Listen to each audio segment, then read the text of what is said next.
record on this computer. So we are going to start the RNN. इससे पहले actually हमें NLP करना चाहिए था, क्योंकि बेसिकली लेकिन RNN करेंगे तो बाद में NLP बाद में भी करेंगे. जो आपके NLTK की बात कर रहा हूँ मैं, NLTK जिसको हम बोलते हैं natural language NLTK translation kit. Okay, वो आपके आजकल बहुत बेसिक है, तो अभी NLTK कम यूज होता है, सिर्फ फीचर इंजीनियरिंग के लिए यूज होता है. आपकी जेनिज्म आ गई है और आपकी स्पेसी है. ओके, ये आपकी ज़्यादा यूज होती हैं. तो हम भी आपकी जेनिज्म और वगैरह जो आपकी एडवांस लाइब्रेरीज हैं आपकी NLP के, वो यूज़ करेंगे. NLTK भी हम लोग करेंगे. NLTK आप कैसे यूज़ करते हो, natural language processing tool kit, जो कि बेसिक आपकी फीचर इंजीनियरिंग करके देती हो. बेसिक फीचर इंजीनियरिंग के थ्रू आप क्या कर सकते हो, आप टेक्स्ट पे या बाकी पे आप काम कर सकते हो. लेकिन स्पीच और टेक्स्ट में भी क्या करते हैं कि आपके सिंटेक्चुअल इन्फॉर्मेशन जो होती है वो फीचर्स बनाती है, तो कंटेक्चुअल इन्फॉर्मेशन को कैप्चर नहीं कर पाती है. सो वो जो है, वो जो आपकी वर्ड एम्बेडिंग है वो आपके NLTK में नहीं है, इसलिए NLTK आजकल कम यूज होती है. आपकी जेनिज्म जो आपकी एडवांस लाइब्रेरीज हैं वो आपके जेनिज्म वगैरह में ज़्यादा है, तो ज़्यादा यूज होती है. So we will go through this all the libraries. First एक बार RNN कवर करेंगे तो आपको चीज़ें बेटर तरीके से समझ में आएगी. सो दिस इज फर्स्ट आपका जो RNN यूज होता है, RNN is basically use for the sequence data, where we have a sequence in the data. Let's say for example, let's say I'm speaking something, so my word or my sentences in the words are actually in a specific pattern. Let's say first, let's say noun is coming, then verb is coming, so we have a specific pattern. Let's say this is kind of time series data, one word is coming after another word and second word is coming after the first word. So this is kind of sequence data or time series data. So a sequence is maintained. Where a sequence has to be maintained, then we have to apply the RNN. Okay, RNN is capable of maintaining the sequential structure into the data. When it is learning the pattern from the data, so sequential model is capable to learn the sequential pattern from the data. Let's say in the music, let's say music first sa re ga ma pa la, what is in Hindi. So in that case, these specific notes that is coming after one another. So in the music generation, there is a specific sequence of the music. So in that case, let's say I want to generate a music, let's say I want to learn a pattern from the music, so I have to use the RNN data. In the same way, speech recognition. In the speech recognition as well, there is specific patterns. We have, let's say if I'm, he is a boy. So this is sequential data. If he's a he, then he would be a gender. Okay, it will be boy or police or whatever. But if it is she, then it is he or she word is a gender specific words. So the following words are coming after the first or second word, they are appropriately of the gender specific. So it's a sequence in the speech recognition. Same as a sentiment classification. There is nothing to like in this movie. So in that way, I have to understand what is the contextual information in my data, because this is a text generation. This is again kind of a speech or language. So language again is sequence data. So again, we have to use the RNN. We can also use the artificial neural network, but artificial neural network, the limitation it is having, it is not able to capture the sequential information. Same DNA sequence analysis. In DNAs, we have the specific patterns of the different CC, ATGT, and with the specific pattern, it is signify a specific protein. So that sequencing is very important. So again, when it is sequencing and I want to identify the proteins available in the gene at a specific place, then I can use the RNN model for the same. Machine translation, again, this is a textual information, contextual information. So again, we are going to use the RNN. Video activity recognition, again, it is sequence frame by frame. It is again, I can take the help from the RNN. Name entity recognition, again, this is a sentence, I am going to use the RNN. So whenever in any input, the sequence has to be maintained, and sequence is the important aspect of the data. Then RNN is going to give me the complex features to be identified from the data that conventional machine learning algorithms or the artificial neural network was not that capable. Okay, let's take an example of the image. In case of image is not a sequential, because image is image. This is as a specific point of time, image. It is not like that one pixel is coming after another pixel. If it is a movie, then movie is a sequential, because one frame is coming after another frame. That is a sequential activity. But a single picture is not a sequential data. In that case, I can use the CNN or the ANN. But if data is sequential, then I have to go for the RNN. So we will go with the very basic example so that we can understand the notations. This is my example. Harry Potter and Hermione Granger invented a new spell. This is a sentence, and these are the specific words included in the sentence. So generally, each and every word becomes a input. Each and every word in a sentence becomes a feature for a RNN. So let's say this is my first word, X, and let's say in time sequencing, it is coming at a first place. X1, this is coming to second place, third place, T place, let's say ninth place. Total 9 words are there. So each and every word become a feature for this particular RNN with the time stamping. Total 9 words are there. So this is the X9, this is the X1. Sorry, I'm late. Okay, no problem. We have not covered much, so we just discussing the RNN. So RNN is actually used for the sequential data where sequences has to be maintained, like in the text data or other, let's say, music generation, where the sequencing is important. So that sequential information has to be maintained and has to be learned. Then we have to use the RNN. Okay, so we are just taking very first example. Let's say this is a sentence. So Harry Potter and Hermione Granger invented a new spell. So this is a textual data. Okay, this is a sentence, and this sentence is a sequential data information because one word is coming after second word. So this is word, this word, this word, this word. So this word may have the context from the first word as well. Let's say for an example, I just let's say they went to market. Now this word, this second word, the went, it is having the context from the first word because it's sequential data. If it had been he, so let's say they, let's say for the let's say the present tense, they go to the market. Okay, let's say if it had been a he, then it would be in goes. So this second word, this verb is actually dependent on the first word. If it is a plural, then it is go. If it is singular, then it is goes. So second word having the contextual information coming from the first word. So it is a sequence data. That sequencing has to be learned because the coming word coming in the sentences may have the contextual information coming from the earlier word.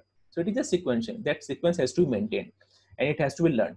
So in that case, example like Harry Potter and Hermione Granger invented a new spell. This is a sentence, word sentence, okay, and it may be having a contextual information or a sequential information that has to be maintained. So each and every word becomes an input in the timestamp. This is coming at the very first place, so it is having timestamping 1, X1, this is X2, X3, and total words are 9. So last word X9 becomes the expel word on the X9. It's the 9th word in the sequence. Okay, and total timestamps are 9. Tx is equal to 9.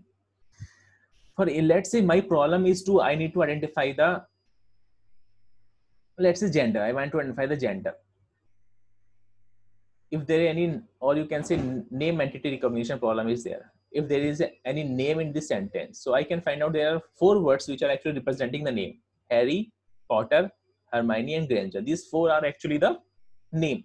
So my problem is to identify the names in this particular sentence. So for each and every word, there should be an output because each and every word will be given an output, whether this is a name or it is not a name. Okay, let's say for this input, for this word, I have one output, that is Y1. For this second word, I have one specific output, Y2. For third one, I have Y3, and this is Y9. If this is a name entity recognition, for each and every input, I would be having one specific output. For each word, I have one output. So in that case, this is Harry. It is a word, so output will be 1. Output will be 1. This is not a name, so output will be 0. This is 1. This is 1, and all other would be 0. So this is a one-to-one mapping in the input and the output. For each and every word would be mapped to the whether it is a name or it is not a name. So a general convention is that this is input as considered as X1, X2, and X3, and output is considered Y1, Y2, and Y3 with the sequencing. Okay, and this is the general architecture. Okay, this is the timestamp and this is the number of record. This is first sentence. What is timestamping? First sentence timestamping, and total number of stamps are 9. This is nomenclature in case of the RNN. So that we are going to use. Now the second important thing is that the input. I am saying that each and every word actually becomes a feature. So now actually how I am going to make word a feature, actually how I am going to represent the name as a feature. So we do one hot encoding, that is called one hot encoding. One hot encoding.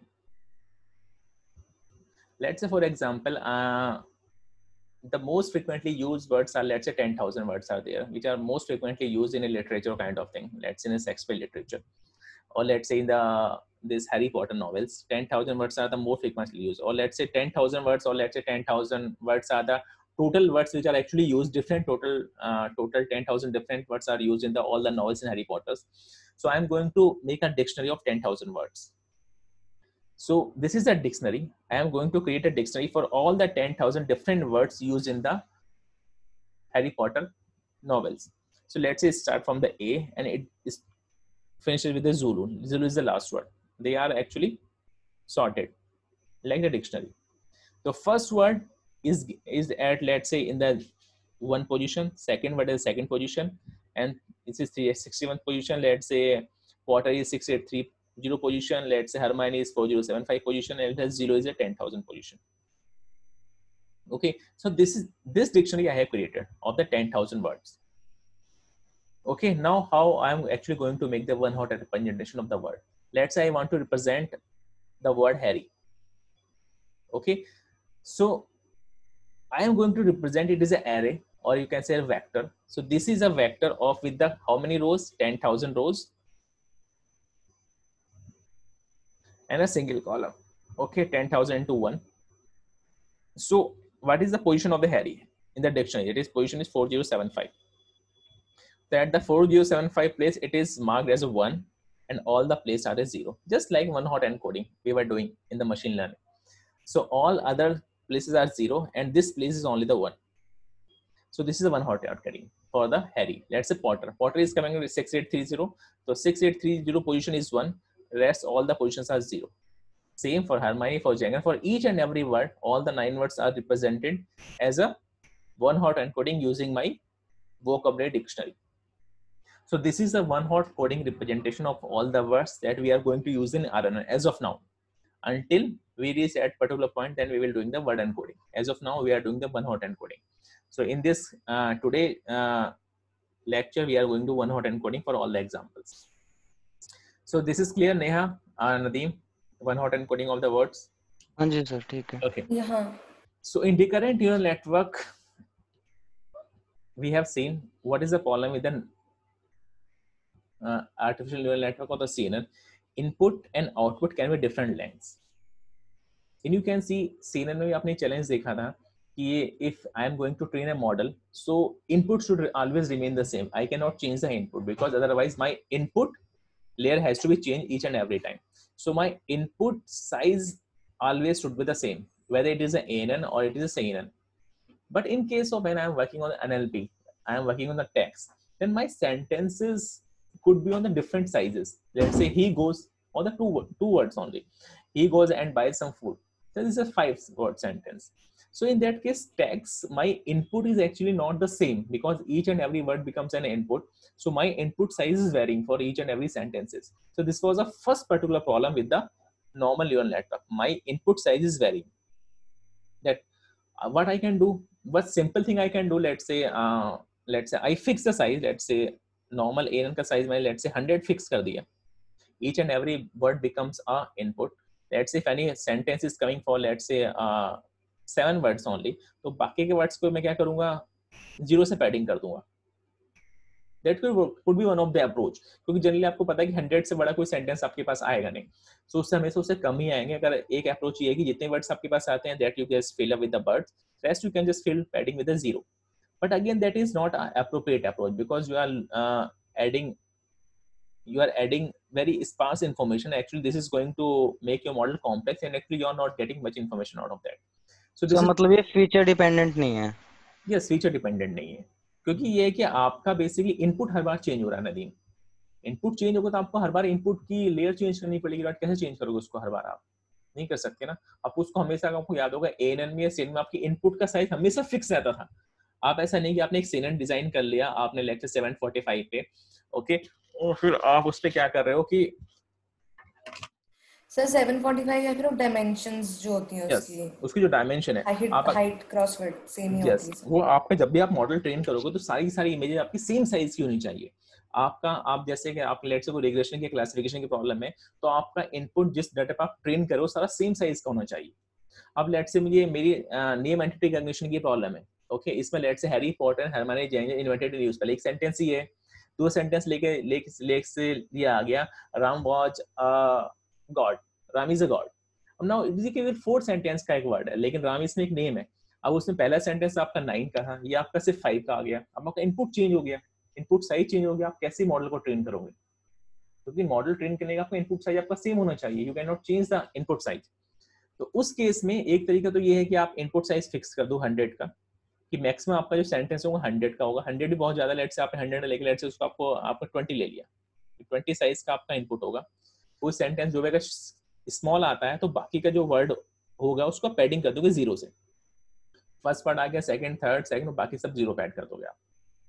That is one of the way आप padding करके काम चला सकते हो, but this is actually not the right approach. Second ये है कि does not share information learn across the different position of the text. ये आपका सीएनएन में हम लोग ने एक तरह से अचीव कर लिया था कि सीएनएन में हम लोग क्या कर रहे थे, आपकी इंफॉर्मेशन शेयर्ड होती थी, किससे से आपका फिल्टर क्या करता था, फिल्टर बेसिकली आपका स्लाइडिंग विंडो होता था, तो इन्फॉर्मेशन क्या करता, शेयर कर लेता था।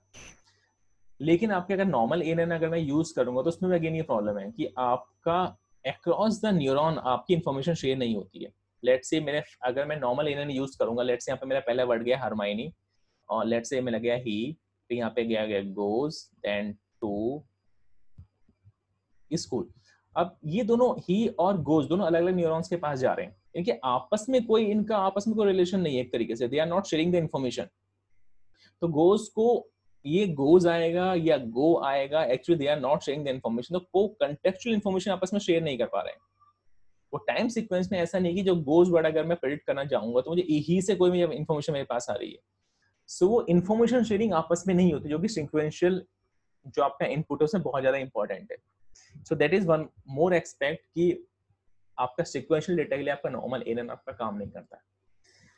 So we need different kind of architecture for the sequential data and that is RNN. तो RNN आपका कुछ कुछ ऐसा दिखता है, दिस इज योर RNN। आपका RNN सिर्फ इतना ही है, this is your RNN,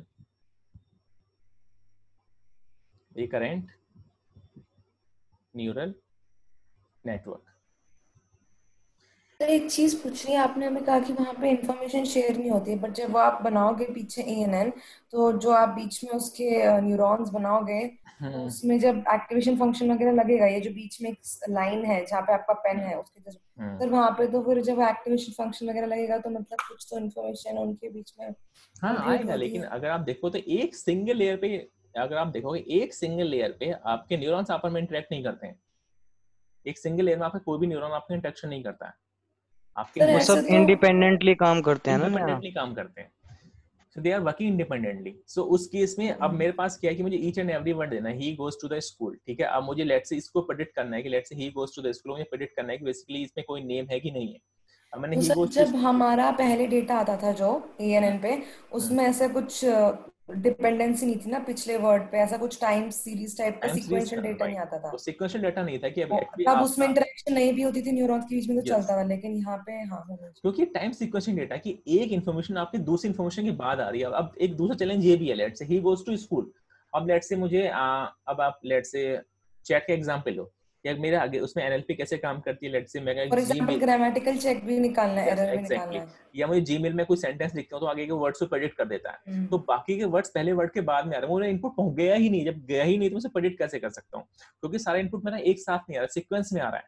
okay, और मेरा मॉडल जो मुझे ट्रेन करना है, अब एएनएन के साथ फंडा किया कि एएनएन के हिसाब से सारा इनपुट्स को एक साथ मिलना चाहिए था, मॉडल ट्रेन होगा। उसका ऐसा नहीं कि पहला एक इनपुट गया, फिर उसके हिसाब से दूसरा इनपुट उस पर काम करेगा, फिर तीसरा इनपुट देखेगा पहले के दो इनपुट क्या है, फिर उसके हिसाब से काम करेगा, ऐसा नहीं है। एएनएन को सारा इनपुट एक साथ चाहिए, उसको पूरा पूरा सेंटेंस को एक साथ चाहिए होता है, फिर उस पर एक साथ काम करता है वो। जबकि वर्ड एक्चुअली ऐसे क्रिएट नहीं होते, पहले ही वो बोलेगा ही गोज, जैसे मैं भी नॉर्मली अगर बोलूंगा तो पहले मैं अगर कोई भी अगला वर्ड यूज करूंगा तो मुझे पता होगा मैंने पहले 3 या 4 वर्ड कौन से यूज किए, उसके हिसाब से मैं अगला नया जो वर्ड होगा या जो भी नया मैं वर्ब लगाऊंगा या एडजेक्टिव लगाऊंगा उस हिसाब से उसको लगाऊंगा। वो सीक्वेंस आपकी यहाँ पे मेंटेन नहीं होती है लर्निंग के हिसाब से। Okay, so that is the problem. तो यहाँ पे आपको आरएनएन क्या करता है, उसको मेंटेन कर लेता है लर्निंग के हिसाब से। ये आपका आरएनएन है, बहुत ही सिंपल सा आरएनएन है। अभी हमने क्या देखा था, जो आपका नॉर्मल मॉडल था, this was your normal model. पहले इसको समझते हैं। ये लेट से मेरी नेम एंटिटी रिकॉग्निशन की प्रॉब्लम है, नेम एंटिटी रिकॉग्निशन, मुझे उसमें नेम आइडेंटिफाई करना है। ओके, सो हम क्या करते हैं बेसिकली, यहाँ पर we are going to make first layer, this is my first layer. एक मेरी एक लेयर है, ठीक है, इस लेयर में लेट से 1 2 3 4 न्यूरॉन्स है। फॉर एग्जाम्पल मैंने 4 न्यूरॉन्स लिए हुए हैं। This layer is connected to the input. तो यहाँ पर क्या होता है, आरएनएन में आपका इनपुट सारा एक साथ नहीं जाता, आपका सीक्वेंसिंग में जाता है। पहले सबसे पहले आपका कौन सा डेटा जाएगा, पहला फर्स्ट वर्ड जाएगा x1, फिर आपका x2 जाएगा, फिर आपका x3 जाएगा। So this is in contrast to the normal CNN और द आर्टिफिशियल न्यूरल नेटवर्क, जहाँ पर आपका सारा इनपुट एक साथ जाता था, यहाँ पर सीक्वेंस में जाता है। तो फर्स्ट सबसे पहले आपका क्या जाएगा, x1 जाएगा, this is your x1, it is getting input in this layer. Okay, और इस लेयर पे ये क्या करेंगे, यहाँ पे इसकी प्रोसेसिंग होगी नॉर्मल। ओके, इस प्रोसेसिंग करने के बाद ये क्या करेगा, एक आपका आउटपुट जनरेट करेगा फर्स्ट थिंग। और उसके बाद अगर कोई सिक्वेंशियल इन्फॉर्मेशन है, लेट्स से, क्योंकि मेरा गोज वर्ड डिसाइड करेगा कि मेरा गोज आना चाहिए, गो आना चाहिए, मेरे फर्स्ट पार्ट पे डिपेंड करता है। तो एक कॉन्टेक्चुअल इन्फॉर्मेशन क्या करेगा, ये नेक्स्ट आगे पास कर देगा, दिस इज गोइंग टू, ये कॉन्टेक्चुअल इन्फॉर्मेशन आपकी आगे पास हो गई। ओके सर एक सेकंड, ये जो हमारा वर्ड इनपुट जा रहा है ये हमारा पहली लेयर में सिक्वेंशियली जाएगा। मतलब हमारा जो उसमें जाता था एएनएन या सीएनएन में, वो पैरेलली जाता था, मतलब हर न्यूरॉन पे और सारे का सारा इनपुट जा रहा था। और यस, यहाँ पे जो लेयर है, लेयर के नीचे से जाएगा, साइड से ना जाके, मतलब सिक्वेंशियली यहाँ जाएगा। पर सीक्वेंशियल जाएगा। आप ऐसे समझो, ये आपने ओपन करके दिखा हुआ, लेकिन एक्चुअली में आपका जो होता है, दिस इज योर रन, आपका रन सिर्फ इतना ही है, ये आपका अनफोल्ड करके जो आपको दिखा रहा हूँ, ये आपका रन सिर्फ इतना है। उसमें क्या होगा, लेट से मुझे नेम एंटिटी रिकॉग्निशन करना है, लेट से नेम एंटिटी रिकॉग्निशन क्या है कि राम इज गॉड, लेट्स यही है, ठीक है, राम इज गॉड। सो सबसे पहले क्या जाएगा, पहला वर्ड जाएगा, इसमें जाएगा आपका राम। ओके, लेट से आपका इनपुट का साइज, लेट से आपका कुछ भी है, लेट से इनपुट का, मैंने इसको क्या, इनपुट साइज है मेरा 10,000 into 1, क्योंकि मैंने 10,000 डिक्शनरी बनाई हुई है 10,000 into 1 की, तो इनपुट साइज मेरा क्या हो गया, 10,000 into 1 का, राइट। सो और यहाँ पे यानी कि मेरे इनपुट का, मेरे कितने न्यूरॉन्स होंगे, इनपुट में न्यूरॉन्स, इनपुट में कितने होंगे मेरे, 10,000 न्यूरॉन्स होंगे मेरे। ओके, यहाँ तक बिल्कुल क्लियर है, कितने न्यूरॉन्स होंगे यहाँ पे, 10,000 न्यूरॉन्स होंगे मेरे इनपुट में, माय इनपुट साइज है 10,000। यहाँ पे लेट से जो मेरी हिडन लेयर है, इसमें हिडन लेयर बोलता हूँ, यहाँ पे सिर्फ एक हिडन लेयर होती है। लेट से इस हिडन लेयर में, लेट से फॉर एग्जांपल मैं सिर्फ 4 न्यूरॉन्स लेता हूँ, 1 2 3 and 4। सो आपके कनेक्शंस कैसे बनेंगे, 1000 into 4, तो यहाँ पे आपके टोटल कनेक्शन कितने बनेंगे, 10,000 into 4 कनेक्शन आपके यहाँ पे बन गए। ओके, और टोटल कितने वेट लेने होंगे आपके, 10,000 into 4 आपके टोटल वेट लेने होंगे, यहाँ जिसको मैं बोल देता हूँ लेट से वेट x, WX, यहाँ पे इस कनेक्शन से आपके वेट लेने होंगे। उसके बाद ये क्या करेगा, एक तो आपका आउटपुट जनरेट करेगा, जो आपका यहाँ से मैंने ये लर्न कर लिया इसने, इस पर कुछ आउटपुट आएगा, ये आपको आउटपुट, एक तो आउटपुट ये जनरेट करेगा, जो मेरा ये बताएगा कि जो राम वर्ड है वो राम वर्ड नाम है, नेम है या नहीं है। अगर नेम है तो इसका आउटपुट 1 देना चाहिए, अगर नेम नहीं है तो आउटपुट इसको 0 देना चाहिए यहाँ से फर्स्ट वर्ड से।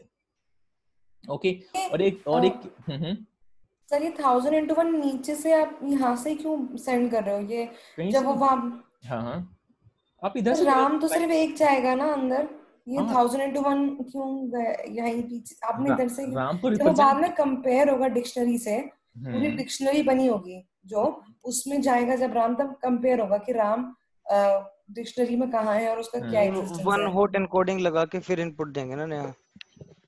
ये वन हॉट एनकोडिंग लगाया ना हमने, वन हॉट एनकोडिंग लाने के बाद साइज क्या हो जाएगा, 10,000 into 1 साइज हो जाएगा इसका, ये देखो ये साइज हो जाएगा ना इसका, ये पूरा साइज। अच्छा आप बता रहे हो जो आपकी फाइनल डिक्शनरी है या फाइनल वोकैबुलरी उसमें 1000 है, तो इसका भी 1000 हो जाएगा, ठीक है। और किसी एक जगह पे 1 होगा जहाँ पे भी राम मैच हो रहा होगा यस वोकैबुलरी से। एग्जैक्टली। और अगर ओके, नहीं मैच हो रहा होगा तो पूरा अगर जो मैच ही है वो नहीं पूरा होगा, जीरो। नहीं ऐसा अगर मैच ही होगा तो फिर वर्ड को रिप्रेजेंट ही नहीं कर पाएंगे ना। We have to extend our vocabulary, हमें अपने वोकैबुलरी आगे बढ़ानी पड़ेगी, उसको डिक्शनरी को हमें इंक्रीज करना पड़ेगा, ठीक है। सो अब मेरा साइज क्या है 10,000 का। 10,000 मेरा इनपुट है, 4 मेरे न्यूरॉन्स है। इनपुट मेरे वेट कितने लगाऊंगे 10,000 into 4, बिल्कुल सिंपल है, मेरे कनेक्शन 10,000 into 4 बनेंगे। अब लेट्स से यहाँ पे मैंने क्या किया, मुझे सिर्फ क्या आउटपुट निकालना है, मुझे आउटपुट लगाना है कि सिर्फ मेरा ये क्या है कि ये राम है कि नहीं, दिस इज अ नेम और नॉट नेम। तो यहाँ पे मेरा आउटपुट में क्या आएगा, सिर्फ एक सिंगल न्यूरॉन आएगा आउटपुट में, ये लगा दूं मैं सिंगल न्यूरॉन, ठीक है, मेरा सिंगल न्यूरॉन ओ लगा हुआ है, ठीक है, यहाँ से मेरा आउटपुट जाएगा। सर ये डिसीजन हम कैसे मेक करते हैं कि राम नाउन होगा नहीं, इसके लिए अलग से कुछ मैकेनिज्म है अभी? नहीं, राम क्या होगा, आपने कहा ना राम नेम है या नहीं, तो वही वही उसी के लिए मॉडल तैयार कर रहा हूँ कि नेम जो मेरा मॉडल है, मेरा मॉडल इसी तरह से ट्रेन होगा कि मैं उसको नेम एंटिटी के लेके ट्रेन करूंगा, ठीक। कोई भी नया सेंटेंस डालूंगा तो मुझे रिकॉग्नाइज कर देगा कि इसमें नेम कहाँ, ये वर्ड जो वर्ड इस सेंटेंस है कौन कौन से वर्ड मेरे नेम है, ठीक है। मैं मॉडल में उसी चीज के लिए ट्रेन कर रहा हूँ। ओके, सो एग्जैक्टली में क्या होगा कि यहाँ पे क्योंकि मेरे को सिर्फ बाइनरी क्लासिफिकेशन करना है नेम है कि नहीं है, तो यहाँ पे सिर्फ मेरा एक न्यूरॉन होगा, तो यहाँ पे मेरे कनेक्शन कितने बनेंगे 4 into 1। ओके, सो अभी क्या करेगा, इसने इनपुट लिया, कुछ प्रोसेसिंग की, और प्रोसेसिंग करने के बाद जो भी कुछ जनरेट हुआ इंटरनली हम देखेंगे क्या कैलकुलेशन है कि आउटपुट जनरेट कर दिया 4 into 1 के थ्रू। ओके, पर हमें इसको बताना पड़ेगा ना कि ये नाम है, तभी वो लर्न कर पाएगा ना कि नाम क्या है। यस, ट्रेनिंग करते हैं उसको देना पड़ता है, ट्रेन करते हैं मेरा डेटा ऑलरेडी मेरा लेबल्ड होगा। अगर मैं इस मॉडल को ट्रेन करने के जाऊंगा तो मेरा डेटा ऑलरेडी लेबल्ड होगा, ये लेबल्ड कैसे होगा 1, this is 0 and this is 0। जब मॉडल ट्रेन करूंगा तो पूरा सेंटेंस मेरा ऑलरेडी लेबल्ड होगा। नहीं, लेकिन ये 100 तो है, ये तो आया कि डिक्शनरी से मैच हुआ कि नहीं, करेक्ट? नहीं, मतलब देखो आप ये समझो कि एक राम, मैंने डिक्शनरी से तो मैंने सिर्फ नेम को रिप्रेजेंट किया, मैंने सिर्फ इनपुट बनाया है, क्योंकि मुझे मेरा वर्ड जो है वो तो मेरा एक स्ट्रिंग है, मुझे उसको न्यूमेरिकल फॉर्मेट में कन्वर्ट करना पड़ेगा। ओके, तो मैंने वर्ड को क्या करा, मैंने उसको न्यूमेरिकल फॉर्मेट में कन्वर्ट कर दिया, वन हॉट एनकोडिंग। ऐसे समझ लो जैसे कि हम लोग कैटेगोरिकल कैसे कन्वर्ट करते थे, कैटेगोरिकल न्यूमेरिकल में कैसे कन्वर्ट करते थे, वन हॉट एनकोडिंग के थ्रू। अगर उसमें जितनी कैटेगरीज हैं उतनी उतने आपके कॉलम बन जाते थे, राइट, वन हॉट एनकोडिंग में। अगर मेरी कैटेगरी क्या है, उसका कलर ग्रीन है, ब्लू है, रेड है और व्हाइट है, तो उसके 4 कॉलम बन जाते थे। अगर वो कार आपकी ग्रीन है तो इसमें बना जाएगा, बस बाकी सब में आपका 0 हो जाएगा। ये होता था आपका। यहाँ भी एग्जैक्टली मैं वही कर रहा हूँ कि मेरा ईच एंड एवरी वर्ड क्या होता है, मैं डिक्शनरी से, मेरे पास जैसे टोटल जो डिफरेंट वर्ड है 10,000 है, तो मैं 10,000 की डिक्शनरी बना लूंगा। ओके, और उसके हिसाब से ईच एंड एवरी वर्ड की वन हॉट एनकोडिंग कर दूंगा। लेट से मेरा जो राम है, लेट से राम मेरा आता है लेट से 7920 पोजीशन पे, तो जो मेरा ये जो मेरी वन हॉट एनकोडिंग होगी इस नाम की, बाकी सब जगह 0 हो जाएगा, जो 7920 जो पोजीशन होगी वहां पे सिर्फ मेरा 1 आ जाएगा। तो ये मेरी वन हॉट एनकोडिंग होगी इस नाम के लिए। मैं एक्चुअली अपने वर्ड राम को न्यूमेरिकली इस तरह से प्रेजेंट कर रहा हूँ, ये वेक्टर मेरा राम को प्रेजेंट करेगा। दिस वेक्टर या मेरा एक इनपुट बन गया, numerical input for the word. ये पार्ट तो क्लियर हो गया कि उसको हमने न्यूमेरिक में कन्वर्ट कर दिया, ठीक है, ये पार्ट तो क्लियर है। लेकिन ये पार्ट क्लियर नहीं है कि ये नेम है कि नहीं है, ये कैसे डिसाइड हो रहा है ये। अच्छा, आपकी कोई, जब आप नॉर्मल क्लासिफिकेशन की प्रॉब्लम करते हो कि कोई इमेज आपकी जो इमेज है वो कैट की है, डॉग, आप कैसे आइडेंटिफाई करते हो? आप मॉडल को ट्रेन करते हो, राइट। सो पहले जब आप मॉडल को ट्रेन करोगे तो आप उसको एक इमेज दोगे कैट की, तो ऑलरेडी लेबल्ड होगी कि कैट है। ओके, अगर डॉग है तो ऑलरेडी लेबल्ड होगी डॉग, उसके हिसाब से आपका पूरा मॉडल ट्रेन होगा। ऐसे ही होता है। एग्जैक्टली। तो यहाँ पे भी मेरा ऐसे ही है, जब राम इज गॉड मेरा एक इनपुट है और मुझे मेरी प्रॉब्लम क्या, नेम एंटिटी रिकॉग्निशन की, तो मेरा जो डेटा जाएगा जब मैं मॉडल को ट्रेन करूंगा तो मेरा डेटा इस तरह से जाएगा, राम इज गॉड, और उसकी लेबलिंग कैसे होगी 1 0 0, ये मेरा लेबल डेटा है, दिस माय लेबल डेटा, और ये मेरा फर्स्ट रिकॉर्ड है, दिस माय फर्स्ट रिकॉर्ड, और ये इस तरीके से लेबलिंग हुई है। राम इज गॉड इज मेरा इनपुट है और उसकी लेबलिंग क्या है 1 0 0, ये उसकी लेबलिंग है।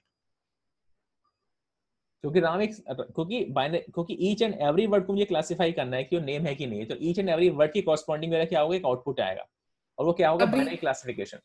अभी हमारा सिर्फ मॉडल जो हम अभी ट्रेन करेंगे वो सिर्फ नाउन फाइंड आउट करने के लिए करेंगे, मतलब, या फिर नेम फाइंड आउट, नेम, ठीक है, हाँ, नेम फाइंड आउट करने के लिए करेंगे, ठीक है, राइट। सिर्फ नेम फाइंड आउट कर रहे हैं क्योंकि आप आरएन डिफरेंट तरीके से डिजाइन कर सकते हो डिफरेंट प्रॉब्लम्स के लिए। मैं सिर्फ एक नेम एंटिटी रिकॉग्निशन के लिए अपना मॉडल बना रहा हूँ, और उसमें जो इनपुट डेटा वो इस तरह से होगा, एक सेंटेंस नाम इज गॉड, ओके और ईच एंड एवरी वर्ड को आइडेंटिफाई करना है तो ईच एंड एवरी वर्ड के कॉरस्पॉन्डिंग मेरा आउटपुट आएगा। अगर वो नेम है तो 1, बाइनरी क्लासिफिकेशन नहीं है तो 0, तो इज और गॉड नाम नहीं है तो उसका आउटपुट क्या आएगा 0 और उसके कॉरस्पॉन्डिंग नाम के कॉरस्पॉन्डिंग क्या आएगा 1। तो ये मेरा एक रिकॉर्ड है, this is my one sample record. समझ में आया पीयूष? इसमें एक ही प्रॉब्लम है, जैसे हमारा बाकी क्लासिफिकेशन का जो प्रॉब्लम होता था उसमें data was sort of structured, तो we can label it, right. अब इसमें तो data is not going to be structured. For example, instead of Ram is God, it could be he is God. He is God, right? Correct. So, or it could be any sentence. Right. So, it is very unstructured data. Right. तो उसमें तो हमें पता होता था कि कितने attributes हैं, कितने columns हैं, and we can provide the labels to each of these columns. Right? पर यहाँ तो it is very very unstructured. नहीं यहाँ पे how we are going to label it? हाँ बिल्कुल, देखो हाँ हमारी जो लेबलिंग होगी प्रॉब्लम के हिसाब से लेबलिंग होगी। अब जैसे ये मेरी प्रॉब्लम थी नेम एंटिटी रिकॉग्निशन की, तो हर ईच एंड एवरी वर्ड की कॉरस्पॉन्डिंग मुझे एक आउटपुट चाहिए, तो लेबलिंग मेरी उस हिसाब से होगी। अब लेट से मेरा एक सेंटेंस आता है और मुझे सेंटेंस को सिर्फ मेरी लेट से, अब मेरी जो प्रॉब्लम है वो मेरी प्रॉब्लम है लेट से सेंटिमेंट एनालिसिस की। मुझे सेंटिमेंट एनालाइज करना है, बंदे की फीडबैक को देखेगा कि पॉजिटिव फीडबैक है नेगेटिव फीडबैक है, मुझे उसको आइडेंटिफाई करना है। तो उस केस में क्या होगा, मेरा पूरा सेंटेंस एज ए इनपुट चला जाएगा, पूरा सेंटेंस, और उसके साथ सिर्फ सिंगल लेबलिंग होगी कि पॉजिटिव है कि नेगेटिव। अगर पॉजिटिव है सेंटीमेंट तो 1, अगर नेगेटिव सेंटीमेंट तो 0। तो लेबलिंग आपकी डिफरेंट तरीके से होगी आपके यूज केस के हिसाब से। ये तो यहाँ पर जो मेरी लेबलिंग है कंप्लीट सेंटेंस और सिर्फ A1 लेबल होगा इसके साथ अटैच, पूरे सेंटेंस के साथ एक लेबल अटैच होगा, लेकिन यहाँ पर ईच एंड एवरी वर्ड के साथ एक लेबल अटैच होगा। सो आपकी प्रॉब्लम स्टेटमेंट के हिसाब से आपकी लेबलिंग डिफरेंट हो जाएगी। Understood the Piyush? अभी पूरा तो समझ में नहीं आया, लेकिन हो सकता है आगे क्लियर हो जाए, क्योंकि आपके एनएलपी में प्रॉब्लम डिफरेंट तरीके से फ्रेम होती है। लेट्स से अगर मुझे नेम एंटिटी रिकॉग्निशन तो ईच एंड एवरी वर्ड मुझे काम करना है, अगर मुझे सिर्फ पूरे सेंटेंस को पूरा देखने के बाद मुझे आउटपुट लेना है, क्योंकि प्रॉब्लम मेरी डिफरेंट तरीके से हो सकती है। एक प्रॉब्लम तो मेरी है कि मैं पूरे सेंटेंस को एक बार पूरा देख लूं, कंप्लीट सेंटेंस मैंने पूरा चेक कर लिया और उसके बाद मैं आउटपुट निकाल रहा हूँ, ओके। और एक ही है कि मैं ईच एंड एवरी वर्ड के साथ आउटपुट निकाल रहा हूँ, मैं चेक कर रहा हूँ कि ये वर्ड मेरा इनपुट है कि नहीं है, ये वर्ड नेम है कि नहीं, आउटपुट आ गया, ईच एंड एवरी वर्ड के कॉरस्पॉन्डिंग मेरा एक आउटपुट आएगा। तो हमारा क्या होता है कि डिफरेंट डिफरेंट प्रॉब्लम के हिसाब से डिफरेंट आर्किटेक्चर होते हैं, ये डिफरेंट आरएनएन टाइप है। एक आपका 1-to-1 हो गया, ओके, एक आपका 1-to-many। लेट्स से हम जो एग्जांपल कर रहे हैं वो मैनी टू मैनी है, जिसमें कि हम क्या कर रहे हैं, बेसिकली हमारा है name entity recognition. Each and every word की कॉरस्पॉन्डिंग मुझे आउटपुट निकालना है कि वो नेम है कि नहीं है। तो ईच एंड एवरी वर्ड की कॉरस्पॉन्डिंग मुझे आउटपुट निकालना है, तो मेरा क्या हो गया, मैनी टू मैनी, ओके। एक आप पास होता है मैनी टू वन, जिसमें कि basically each and every word की कॉरस्पॉन्डिंग आपका आउटपुट नहीं निकलेगा, वो पूरे सेंटेंस को पहले देखेगा और लास्ट वाले से सिर्फ आपका आउटपुट निकलेगा। वो एक सा सेंटीमेंट हो गया कि पूरा सेंटेंस रीड करके एग्जैक्टली या ओवरऑल टोन क्या है। ऐसे आपका हो जाता है एक 1-to-many। 1-to-many में सिर्फ आप एक सिंगल इनपुट जाएगा, लेकिन आउटपुट आपका each and every time stamp से निकलेगा, each and every time stamp से आपका इनपुट निकलेगा। जैसे मुझे लेट्स में म्यूजिक जनरेट करना है, तो मैं सिर्फ उसको ये बताऊंगा कि किस जेनर का मुझे करना है। लेट्स से मुझे जेनर, लेट्स मैंने उसको दे दिया, मुझे पता कैसे होता है, लेट्स सैड जेनर दे दिया, तो सैड जेनर का वो एक म्यूजिक जनरेट करके मुझे दे देगा, सिर्फ मैं उसको एक वर्ड दूंगा सिर्फ कि किस जेनर में मुझे करना है, तो मेरे 1-to-many हो गया। ऐसे लेट्स से मुझे शेक्सपियर के नॉवेल का लेट्स से कुछ लेट्स से 100 वर्ड्स या 100 सेंटेंस जनरेट करना है, उसमें उसको शेक्सपियर वर्ड दे दिया, तो शेक्सपियर के नाम से उसके हिसाब से जनरेट कर देगा। ये 1-to-many है। ऐसे मैनी टू मैनी आपका क्या हो गया, ये आपका लैंग्वेज ट्रांसलेशन है, वो आपके पूरी लैंग्वेज का पूरा सेंटेंस का लैंग्वेज देखेगा। लेट्स से मुझे हिंदी टू इंग्लिश कन्वर्ट करना है कि राम जाता है, तो पहले पूरे सेंटेंस को अंडरस्टैंड करेगा, फिर उसकी अपनी एक अंडरस्टैंडिंग बनाएगा और उसके हिसाब से उसको ट्रांसलेट करेगा। राम जाता है उसमें सिर्फ 3 वर्ड है, लेकिन उसमें आपके आउटपुट सिर्फ 2 वर्ड है, ही गोज, तो 1-to-1 मैपिंग नहीं हो सकती आपकी, क्योंकि ट्रांसलेशन आपकी 1-to-1 नहीं होती। आपके हो सकता है कि आपके इंग्लिश में कम वर्ड हो, हिंदी में आपके ज्यादा हो, हिंदी में ज्यादा हो, इंग्लिश में कम हो, तो आपकी मैनी टू मैनी है। सो आरएनएन के हिसाब से आपका डाटा ट्रेन होता है, ओके। सो उस हिसाब से आपके डेटा की लेबलिंग होती है कि आप बेसिकली आपका आरएनएन, आपका यूज केस क्या है, उस यूज केस से आपका आरएनएन का स्ट्रक्चर क्या होगा, उस आरएनएन के स्ट्रक्चर के हिसाब से फिर आपका डेटा लेबल्ड होगा, ओके। तो अभी हम सिंपल एक सिंपल से प्रॉब्लम लेके चल रहे हैं कि मुझे बेसिकली नेम एंटिटी रिकॉग्निशन करना है, मुझे पूरे सेंटेंस में फाइंड आउट करना है कौन कौन से वर्ड मेरे नेम से, सिंपल है। तो डाटा मेरा जो लेबल होगा उस हिसाब से होगा। राम इज गॉड है तो उसमें 3 वर्ड है, तो तीनों वर्ड मेरे अलग अलग लेवल होंगे 1-0, तो मेरा जो इसका डाटा जो मेरा लेबल्ड होगा वो मेरा इससे लेबल्ड होगा 1-0-0, ये मेरा आउटपुट है, ओके, ये डाटा है राम इज गॉड और ये उसकी लेबलिंग है 100। अभी क्लियर हुआ पीयूष थोड़ा सा? Yes sir. ओके, सो अभी हम क्या कर रहे थे, एक सिंपल सा होता है सिंगल लेयर, ये आपका सिंगल लेयर नेटवर्क होता है, सिंगल लेयर नेटवर्क। इसमें आपका CNN की तरह बहुत सारे लेयर नहीं होते हैं। ये आपका मैंने जो है ओपन करके आपको दिखाया हुआ अनफोल्ड करके, एक्चुअली में आपका अनफोल्ड नहीं होता है, आपकी सिर्फ सिंगल एक लेयर होती है। ये आपकी सिंगल लेयर होगी। लेट्स से सिंगल लेयर में आपके 4 न्यूरॉन्स हैं, 10,000 का आपका इनपुट है, यहाँ पे आपका 10,000 to 4 कनेक्शंस बन गए। ईच एंड एवरी वर्ड के कॉरस्पॉन्डिंग क्या होगा आउटपुट आएगा। तो सबसे पहले मैंने पहला इस आर्किटेक्चर को मैंने सबसे पहले पहला अपना वर्ड दिया राम। ये राम वर्ड को प्रोसेस करेगा, प्रोसेस करने के बाद आपका आउटपुट दे देगा कि वेदर ये आउटपुट 0 आएगा 1 जाएगा, आपकी प्रोबेबिलिटी निकाल के देगा। ये लेट्स से प्रोबेबिलिटी इसने 0.7 दी थी निकाल के। लेट्स से लास्ट में सिग्मॉइड लगाया हुआ है, सिर्फ एक न्यूरॉन है और लास्ट में सिग्मॉइड लगाया हुआ है। तो सिग्मॉइड क्या करेगा, मुझे प्रोबेबिलिटी निकाल के देगा। अगर लेट्स से 0.7 आ रही है, दैट इज परफेक्टली इसने इसको राम प्रेडिक्ट कर दिया।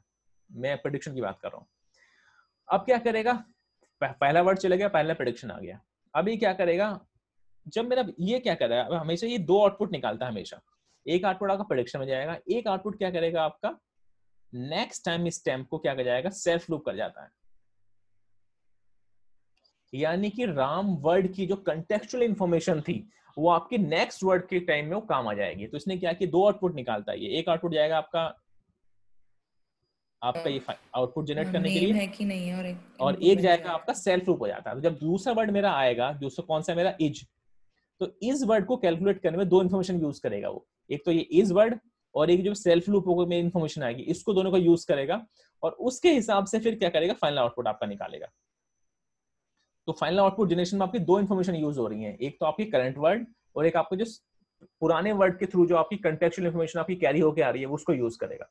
अगर अनफोल्ड करके देखें तो ये समझो, ये 3 वर्ड है मेरे, यहाँ पे मेरा पहले गया Ram.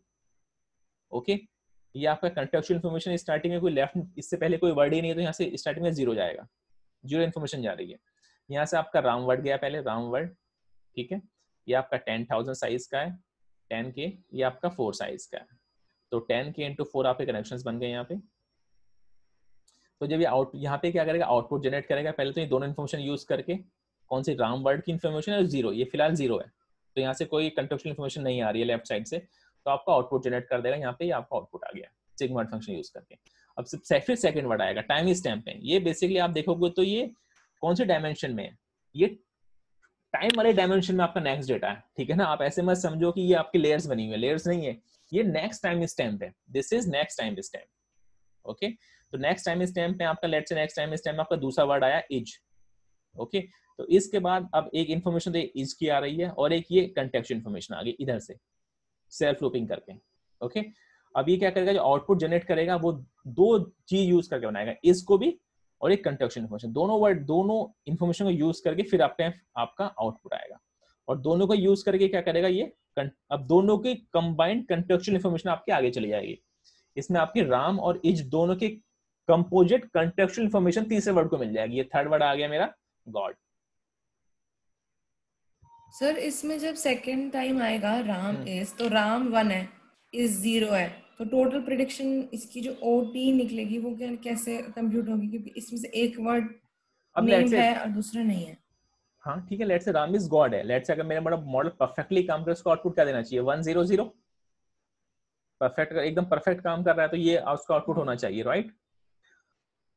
Make sense, right Neha? हाँ सर, हाँ। क्योंकि राम है तो राम को बाइनरी क्लासिफिकेशन करेगा, राम इज नेम तो 1 आउटपुट आना चाहिए। ऐसे अगर इज नेम नहीं है तो उसको 0 आना चाहिए, गॉड नहीं है तो 0 आउटपुट आना चाहिए। अब वो क्या करेगा, इन तीनों को मैच करेगा 1 0 0 इससे जो लेबल डेटा है। नहीं सर, मेरा ये डाउट है, जब हमारा ओटी आएगा ना, ओ ऑफ टी, तो जब कॉन्टेक्स्टल उससे बैक पीछे से राम आएगा और नीचे से इज आएगा, तो राम इज बनेगा ना बीच में। राम कंप्लीट इन्फॉर्मेशन पास नहीं करता यहाँ से, ये क्या करेगा, इस इन्फॉर्मेशन को प्रोसेस करके सिर्फ कंटेक्चुअल इन्फॉर्मेशन पास करता है। Okay, exact complete data pass नहीं होता है, ऐसा नहीं कि पूरा वर्ड राम पास नहीं होता उसे, सिर्फ राम से कॉरस्पॉन्डिंग को क्या करेगा, उसमें कंटेक्चुअल इन्फॉर्मेशन पिकअप कर लेगा, जो कि उसको आगे वर्ड को अगर चाहिए तो वो कंटेक्चुअल इन्फॉर्मेशन पिकअप कर लेगा और आगे फॉरवर्ड कर देगा।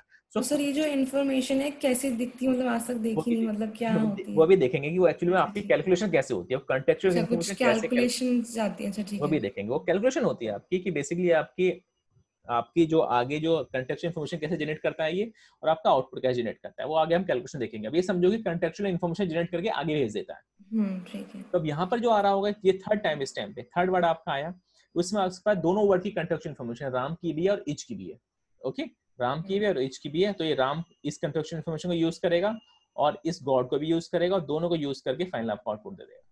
तो आपको राम इज गॉड इसमें आपका नेम एंटिटी के रिकॉग्निशन में आपको ज्यादा हेल्पफुल नहीं रख रहा है, आपको कंटेक्चुअल इन्फॉर्मेशन इतनी हेल्पफुल नहीं लग रही होगी, क्योंकि आगे इज या गॉड किसी वर्ड में राम या इज कुछ आपका इस तरह यूज नहीं हो रहा। अगर मैं लेटेस्ट सेंटेंस ही ले लेता हूँ दिस वन कि अगर सेंटेंस मेरा लेट से नेम एंटिटी रिकॉग्निशन की प्रॉब्लम नहीं, कुछ और तरह की प्रॉब्लम है। लेट से लेके मुझे क्या करना है कि मुझे कोई डिफरेंट वर्ड है जिसमें कंटेक्चुअल इन्फॉर्मेशन मिले इंपॉर्टेंट है, जैसे कि मैंने कहानी लिख दी पूरी की he was a king, there was a king, he was very brave, फलाना ढिमकाना कहानी, but he was very fond of dancing kind of thing. So इसमें बेसिकली अब इस बीच में आपका पहले ही आया, उसके बाद बीच में बहुत सारी कहानी आएगी, फिर लास्ट में इस तरह लिटरेचर में ऐसा होता है, बहुत लंबे लंबे सेंटेंस बनते हैं, तो लास्ट में हो सकता है बीच में आपके 20 या 30 वर्ड्स आ गए और लास्ट का जो आपका 29th वर्ड है वो पहले वर्ड का कंटेक्स्ट यूज कर रहा है। ओके, तो उस केस में आपकी कंटेक्चुअल इन्फॉर्मेशन इंपॉर्टेंट हो जाती है। यहाँ पे आपको नेम एंटिटी रिकॉग्निशन को 1-to-1 हम काम कर रहे हैं, राम इज गॉड, तो इसमें इतना इंपॉर्टेंट नहीं है कंटेक्चुअल, लेकिन वहां पे कंटेक्चुअल इन्फॉर्मेशन आपकी बहुत ज्यादा यूज होती है।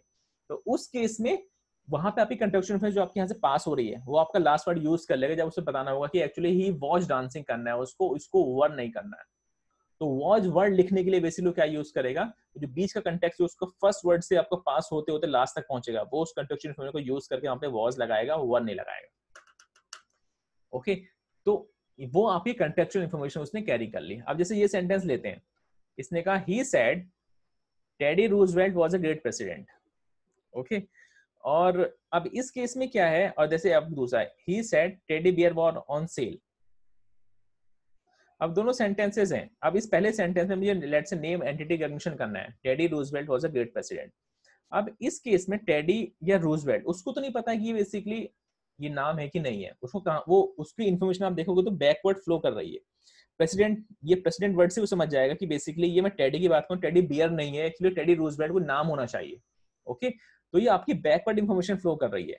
ऐसी आपकी फॉरवर्ड इन्फॉर्मेशन फ्लो कर जाएगी, आपको आपको नेम एंटिटी रिकॉग्निशन करने में आपको हेल्प मिल जाएगी। बेसिकली आपको हेल्प कहां से आ रही है, पहले वर्ड से आ रही है। जैसे कि आपने पहले लिटरेचर में बहुत सारी कहानी लिख दी, लेट्स से कि he used to be a king and फलाना ढिमकाना कहानी, और लास्ट में आपने लिखा कि he was fond of dancing kind of thing, right? तो अब लेट्स से आपको जेंडर प्रेडिक्ट करना है, ये आपका नेम एंटिटी रिकॉग्निशन नहीं है, आपको जेंडर आइडेंटिफाई करना है। तो लेट्स से आपको पहले का कंटेक्स्ट बेसिकली किस कंटेक्स्ट में कहां पे यूज हो रहा है वो आपको लास्ट में उसका जेंडर हेल्प करने में आपको आइडेंटिफाई करेगा। आपकी फॉरवर्ड इन्फॉर्मेशन आपकी फ्लो हो रही है। तो आप अगर नेम एंटिटी रिकॉग्नाइज कर रहे हो तो आपकी पहले के वर्ड से भी आपको कॉन्टेक्स्ट मिल सकता है, आपको लास्ट के वर्ड से भी कॉन्टेक्स्ट मिल सकता है। तो इस केस में हम क्या कर रहे हैं, आपका फॉरवर्ड इन्फॉर्मेशन फ्लो हो रही है, यहाँ पे हम कॉन्टेक्स्ट जो है फॉरवर्ड फ्लो कर रहे हैं, और लास्ट के आगे के सारे वर्ड पीछे के वर्ड का कॉन्टेक्स्ट यूज करेंगे आगे वर्ड्स को आइडेंटिफाई करने में। Okay, this is forward information flow, you can say forward context flow हो रहा है आपका, इस डायरेक्शन में हो रहा है, इस डायरेक्शन में। इसमें कोई कंफ्यूजन है, इसमें समझ में आया कि इन्फॉर्मेशन कैसे फ्लो हो रही है।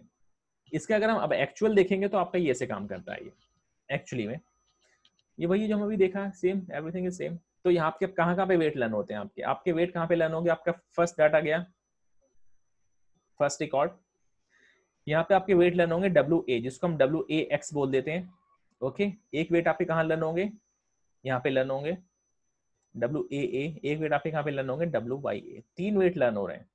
कैसे कैसे 3 वेट कैसे लर्न होंगे नेहा, 3 जगह, क्योंकि अगर मैं इसको देखूं, एक इस नॉर्मल की बात करते हैं, यहाँ पे जो मेरा इनपुट होगा लेट्स से 10K मेरा इनपुट है, और मैं 4 मेरे इसमें न्यूरॉन्स हैं, तो यहाँ पे मेरे वेट कितने लर्न होंगे 10K × 4, इतने कनेक्शंस बनेंगे, जितने कनेक्शन बनेंगे उतने मेरे वेट लर्न होंगे। अब ये सेम इन्फॉर्मेशन खुद को कैरी बैक करता है। ओके, यानी कि जब ये खुद को कनेक्शन करेगा तो 4 × 4 कनेक्शन बनेंगे, क्योंकि ये सेम लेयर अपने सेम लेयर को कनेक्ट कर रही है। आप ये मान लो कि अगर मैं सब ओपन करके देखूं तो ये एक्चुअली में ऐसा है, ये 4 आपके 4 से कनेक्ट हो रहे हैं। ओके, तो आपके कनेक्शन कितने बनेंगे 4 × 4, तो यहाँ पे वेट कितने लर्न होंगे आपके 4 × 4, और यहाँ पे आपके सिर्फ जो पहला है वो दूसरे से कनेक्ट करेगा सीक्वेंशियली, पासिंग द कॉन्टेक्स्ट, मतलब हर न्यूरॉन से थोड़ा कनेक्ट करेगा। नहीं नहीं, आप समझ नहीं रहे वो। देखो, आप ये समझो कि मेरी एक लेयर दूसरी लेयर से कनेक्टेड है। अगर मैं इसको ओपन करके देखूं तो मेरी एक लेयर दूसरी लेयर से कनेक्टेड है।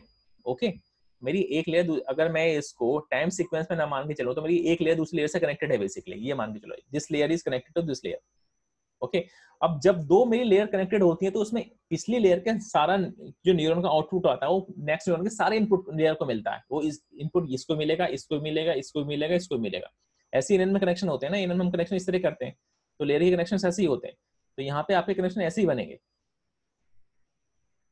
Okay, each and every neuron से कनेक्टेड होगा। तो यहाँ पर जो सेल्फ लूपिंग भी होगी तो मान के आप एक ये मान लीजिएगा कि आपकी दो लेयर आपस में कनेक्टेड हो रही हैं, तो सेल्फ लूपिंग में भी आपके अगर 4x4 के आपके इस तरह से कनेक्शन बनेगा आपका, ये 4x4 का। आपके ये न्यूरॉन टू न्यूरॉन कनेक्शन नहीं है, हमेशा आपके एएनएन में आपका मैनी टू मैनी कनेक्शंस बनते हैं जो हमने एएनएन में देखे हैं। तो आपके दो लेयर हैं, दो लेयर आपस में कनेक्टेड हैं, तो each and every neuron is connected to each and every neuron. Understood Piyush? सीधा this part was clear, but ये जो आपस में कनेक्ट हो रहे हैं, जो आपने ये एरो बनाया है जिसमें सेकंड वाला थर्ड से कनेक्ट हो रहा है, करेक्ट? नहीं, चलो एक इसको ओपन करके देखते हैं, फिर देखते हैं कहाँ पे कंफ्यूजन है। ठीक है ना, स्टार्टिंग में आरएन बहुत कंफ्यूजिंग लगता है। Okay, just let me open it first.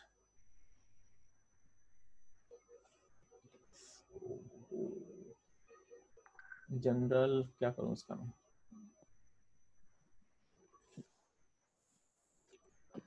यहाँ पे कुछ नहीं दिखा रहा मुझे। Okay, let's me try to open it first.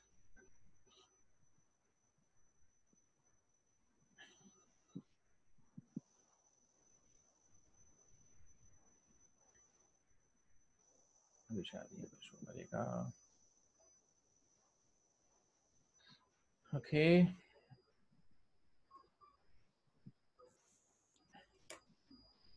क्या हुआ? What happened to it? Open anyway. Open. Okay, अब लेट्स सी ये मेरा, हम एक सिंपल मान के चलते हैं। हमारा क्या है बेसिकली, मुझे Ram is a boy, Ram is a boy लिख देते हैं, राम इज ए बॉय। और मेरा जो आरएन का लेयर होता है, ये मेरी लेयर है, सिर्फ एक सिंगल लेयर होती है। ठीक है ना, लेट्स इसमें 4 न्यूरॉन्स हैं। ओके, ये सेल्फ लूपिंग करती है। ओके, सेल्फ लूपिंग कौन से डायमेंशन में करेगी? ये करेगी आपकी टाइम डायमेंशन में, टाइम सीरीज में, सिक्वेंशियली करेगी पहला। और आपका ये जाएगा आपका input, this is your input. और अगर आपके ये नेम एंटिटी रिकॉग्निशन की प्रॉब्लम है तो ईच एंड एवरी इनपुट के लिए आपका 1 आउटपुट आएगा। तो ये आपका हो गया नेम एंटिटी रिकॉग्निशन के लिए आपका आरएनएन का आर्किटेक्चर, सिंपल ये। तो इस केस में क्या हो रहा है, अगर मैं इसको लेट्स से मैं क्या करता हूँ, बिल्कुल सिंपल कहते हैं, राम इज ए बॉय के लिए मुझे मेरा जो डाटा लेबल्ड होगा, कैसे लेबल्ड होगा? ये 1 होगा, ये 0, ये 0 और ये 0, ये मेरा आउटपुट आना चाहिए अगर मेरा मॉडल ऑलरेडी ट्रेंड है तो सबसे पहले क्या करेगा, सबसे पहले आपका राम, मेरा राम वर्ड क्या है? राम। ये मेरा राम मेरा क्या है? x, फर्स्ट टाइम स्टैम्प पे आया। Okay, this is my x1, this is my x2, this is my x3 and this is my x4। Okay, और इसके कॉरस्पॉन्डिंग मेरे आउटपुट निकलेंगे जिसको मैं लेट से बोलता हूँ, अगर परफेक्ट केस में ये मेरा y1 होना चाहिए, ये मेरा y2 होना चाहिए, ये मेरा y3, y4 होना चाहिए। तो सबसे पहले फर्स्ट टाइम स्टैम्प पे मेरा फर्स्ट डाटा जाएगा राम, जो कि मेरा अगर मैं इसको 1 हॉट एनकोडिंग करूंगा तो इसका रिप्रेजेंटेशन कैसा आएगा? इनपुट साइज मेरा क्या होगा? इनपुट साइज में लेयर होंगी, इस लेयर में कितने न्यूरॉन्स होंगे मेरे? 10 के। इनपुट लेयर में 10 के न्यूरॉन्स होंगे।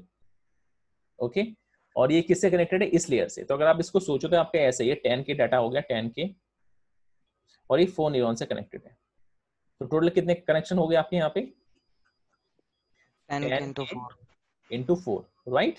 इतने वेट लर्न होंगे आपके यहाँ पे, बिल्कुल ठीक है। तो यहाँ पर आपके टोटल इन वेट्स को मैं बोल देता हूँ, these weights, लेट्स इसको बोल देता हूँ मैं WXA, और एक्चुअल में है कितने? 10K into 4। यहाँ तक क्लियर है? बिल्कुल, जहां भी क्लियर नहीं होगा मुझे रोक देना, ठीक है। अब ये क्या करता है कि पहले वर्ड आपका राम गया, यहाँ पे इसने कुछ प्रोसेसिंग की, ठीक है। प्रोसेसिंग करने के बाद वो प्रोसेसिंग हम देखेंगे कैसे करता है। उसने प्रोसेसिंग की किससे? आपकी, अब क्योंकि पहला वर्ड गया तो पहले वर्ड में कुछ सेल्फ लूपिंग तो होगी नहीं। लेट्स से फर्स्ट टाइम में उसको सेल्फ लूपिंग जो आ रही है उसको 0 आ रहा है फर्स्ट टाइम में, क्योंकि उससे पहले कोई भी वर्ड नहीं है, तो कोई भी कंटेक्चुअल इन्फॉर्मेशन पहले वर्ड से नहीं, लेफ्ट से नहीं आ रही है, जिसको लेफ्ट से बोल देता हूँ। सो फर्स्ट कंटेक्चुअल इन्फॉर्मेशन 0 आई, तो क्या करेगा, इस कंटेक्चुअल इन्फॉर्मेशन को और इस इनपुट को, लेट्स मैंने एक फंक्शन लगा दिया f, वो किस पे काम करेगा, आपका इनपुट पे, ओके, और इस कंटेक्चुअल इन्फॉर्मेशन इसमें बोल देता हूँ लेट्स से a, इस पे काम करके आपको क्या करेगा, आपका fxa आ गया, ठीक है, वो fxa आपका क्या हो गया, ठीक है। ये fxa जो आपका है, आपका यूज होगा बेसिकली आपका एक तो कंटेक्चुअल इन्फॉर्मेशन पास करने में और इस आउटपुट को पास करने में, दोनों जगह आपका यूज होगा। तो ये आपका, मैं इसको यूज करूंगा, ठीक है, आपका आउटपुट निकालने में, या आपका यहाँ पे उस पर सिग्मॉइड फंक्शन लग जाएगा मोर लेस इसी के ऊपर, fxa के ऊपर, उसका आउटपुट निकाल देगा। और इसी का एक आपका अगले इंफॉर्मेशन के लिए आपका क्या बन जाएगा, कैरी कौन हो जाएगा, कैरी फॉरवर्ड हो जाएगा आपका कंटेक्चुअल इन्फॉर्मेशन। और एक्चुअल इक्वेशन से क्या होती है, एक्चुअल इक्वेशन अगर आप देखोगे तो this is the actual equation, ये होता है आपका, दिस इज एक्चुअल इक्वेशन। अगर आप यहाँ पे देखोगे तो दिस इज x1, ओके, इसको, इस वेट को मैं बोल रहा हूँ क्या, this is my WAX weight, okay, और इस, ये आपके जो है आपका ईच लेयर आपका खुद को लेबल्ड हो रही है। आप देखो मैंने इसको ओपन करके लिखा है, तो आपकी जो लेयर है, जो आपकी कंटेक्चुअल इन्फॉर्मेशन है, वो इसी लेयर से इस लेयर को कनेक्ट कर रही है, यानी आपके 4 न्यूरॉन्स आगे के 4 न्यूरॉन से कनेक्टेड है। तो मेरी ये सेल्फ लेयर थी, मेरी फर्स्ट लेयर थी, ये क्या करती है, खुद को सेल्फ लूप करती है। तो सेल्फ लूप करने का मतलब है कि आपके ये 4 न्यूरॉन्स खुद से कनेक्टेड हो जाते हैं, जो इन्फॉर्मेशन आपकी आ रही है खुद से कनेक्टेड है। तो आप ऐसा मान लो कि ये इस तरह से कनेक्टेड हो जाते हैं। तो ये 4x4 की इन्फॉर्मेशन है फिर, तो 4 क्रॉस बनेंगे आपके, बिल्कुल एग्जैक्टली सेम। तो आपकी 4x4 इन्फॉर्मेशन आपकी आज यहाँ पे आएगी, क्योंकि एक लेयर आपकी दूसरी लेयर से कनेक्टेड है। आप उसको टाइम में मान लो, या आप उसको 2 डायमेंशन में मान लो, ये टाइम में आपका एक लेयर दूसरी लेयर से कनेक्टेड है। तो आपके 4 न्यूरॉन्स आपके 4 न्यूरॉन से कनेक्टेड है, तो टोटल कनेक्शन यही थोड़ा सा कंफ्यूजन है कि फर्स्ट वर्ड जो है वो कॉन्टेक्चुअल इंफॉर्मेशन देगा सेकंड को। हाँ राइट। तो why all 4 will connect to all 4? क्योंकि all 4 to connect to all 4 come, देखो यहाँ पे क्या है, अब देखो यहाँ से आपको यहाँ समझ में आएगा। लेट्स से वो ऑल 4 टू ऑल 4 जब बोल रहे हैं तो मतलब वो खुद से खुद को कनेक्ट कर रहा है, सेल्फ लूप। देखो हम भी देखते हैं कैसे कोई कनेक्ट कर रहा है। Let's try to understand it. हमारी इंफॉर्मेशन क्या पास हुई, let's try to it. Let's say हम क्या करते हैं कि स्टार्टिंग मेरी A00 आ रही है यहाँ से लेफ्ट से, ठीक है। सबसे पहले A1 निकालता हूँ कि A1 ये मेरा क्या पास होगा यहाँ से। A1 मेरा क्या पास होता है यहाँ से, वो कैसे पास होगा, WAA, यानी कि यहाँ पे जो मेरा वेट है, ये मेरा WAA वेट है, इसके बीच में ये सारे वेट मेरे जो मैं 4x4 कह रहा हूँ मेरे WA हैं। किस पे काम करेंगे, A0 पे, ठीक है ना। इस पे काम करेंगे तो आगे में इंफॉर्मेशन पहुंचेगी। WA into A0 plus WAX पे, ये मेरा WAX into X1, और एक मेरी बायस आ गई, ठीक है। तो बेसिकली मैं क्या कर रहा हूँ, ये इन्फॉर्मेशन और प्लस ये इन्फॉर्मेशन, इन दोनों कंबाइन करके मैं क्या निकाल रहा हूँ, A1 पास हो रहा है मेरा ये, ओके। इसके ऊपर मैं क्या लगा रहा हूँ, कोई मेरे लेट से मैंने G मेरा जो होता है जनरली 10H होता है या रेलू होता है। तो पहले इन्फॉर्मेशन मैंने ये निकाली, एक ये निकाली, ये इनपुट से आई, ये मेरी कंटेक्स्ट से आई, प्लस ये बायस्ड मैंने ए मैंने कैलकुलेट कर लिया। तो मेरी ये ए जो मेरा ए है बेसिकली, आप देखोगे तो ए का साइज मेरा बेसिकली कितना होगा, मेरा सेम साइज का आता है, this is exactly of the same size. क्योंकि आप देखोगे WAA है और यहाँ पे WAX है और प्लस BA है, तो ये साइज आपका जो साइज निकल का आता है, this is exactly the same size. क्योंकि आपका जस्ट अ मिनट, सॉरी, आपका WAX आ गया, WAX आपने वेट कैलकुलेट कर लिया आपने x से। सो यहाँ पे आपका ये इसको मैं बोल देता हूँ, लेट से आपका आ गया θTx, ये θTx जैसे ही है ना। और ये आपका ये भी आपका यहाँ से आ गया आपका लेट से दिस इज θT, और ये आपका a है, ये कंटेक्चुअल क्या डाटा है, ये आपका इनपुट का डेटा है। इन दोनों को मैंने सम कर दिया और प्लस मैंने एक बायस ऐड कर दी, ठीक है। उसको बस मैंने सिग्मा लेट से 10H लगा दिया। ये कंप्लीट इन्फॉर्मेशन कैलकुलेट होने के बाद ये आगे चले गए मेरी क्या चीज बनने के लिए, मेरी कंटेक्चुअल इन्फॉर्मेशन बनने के लिए, इस वाले डेटा के लिए।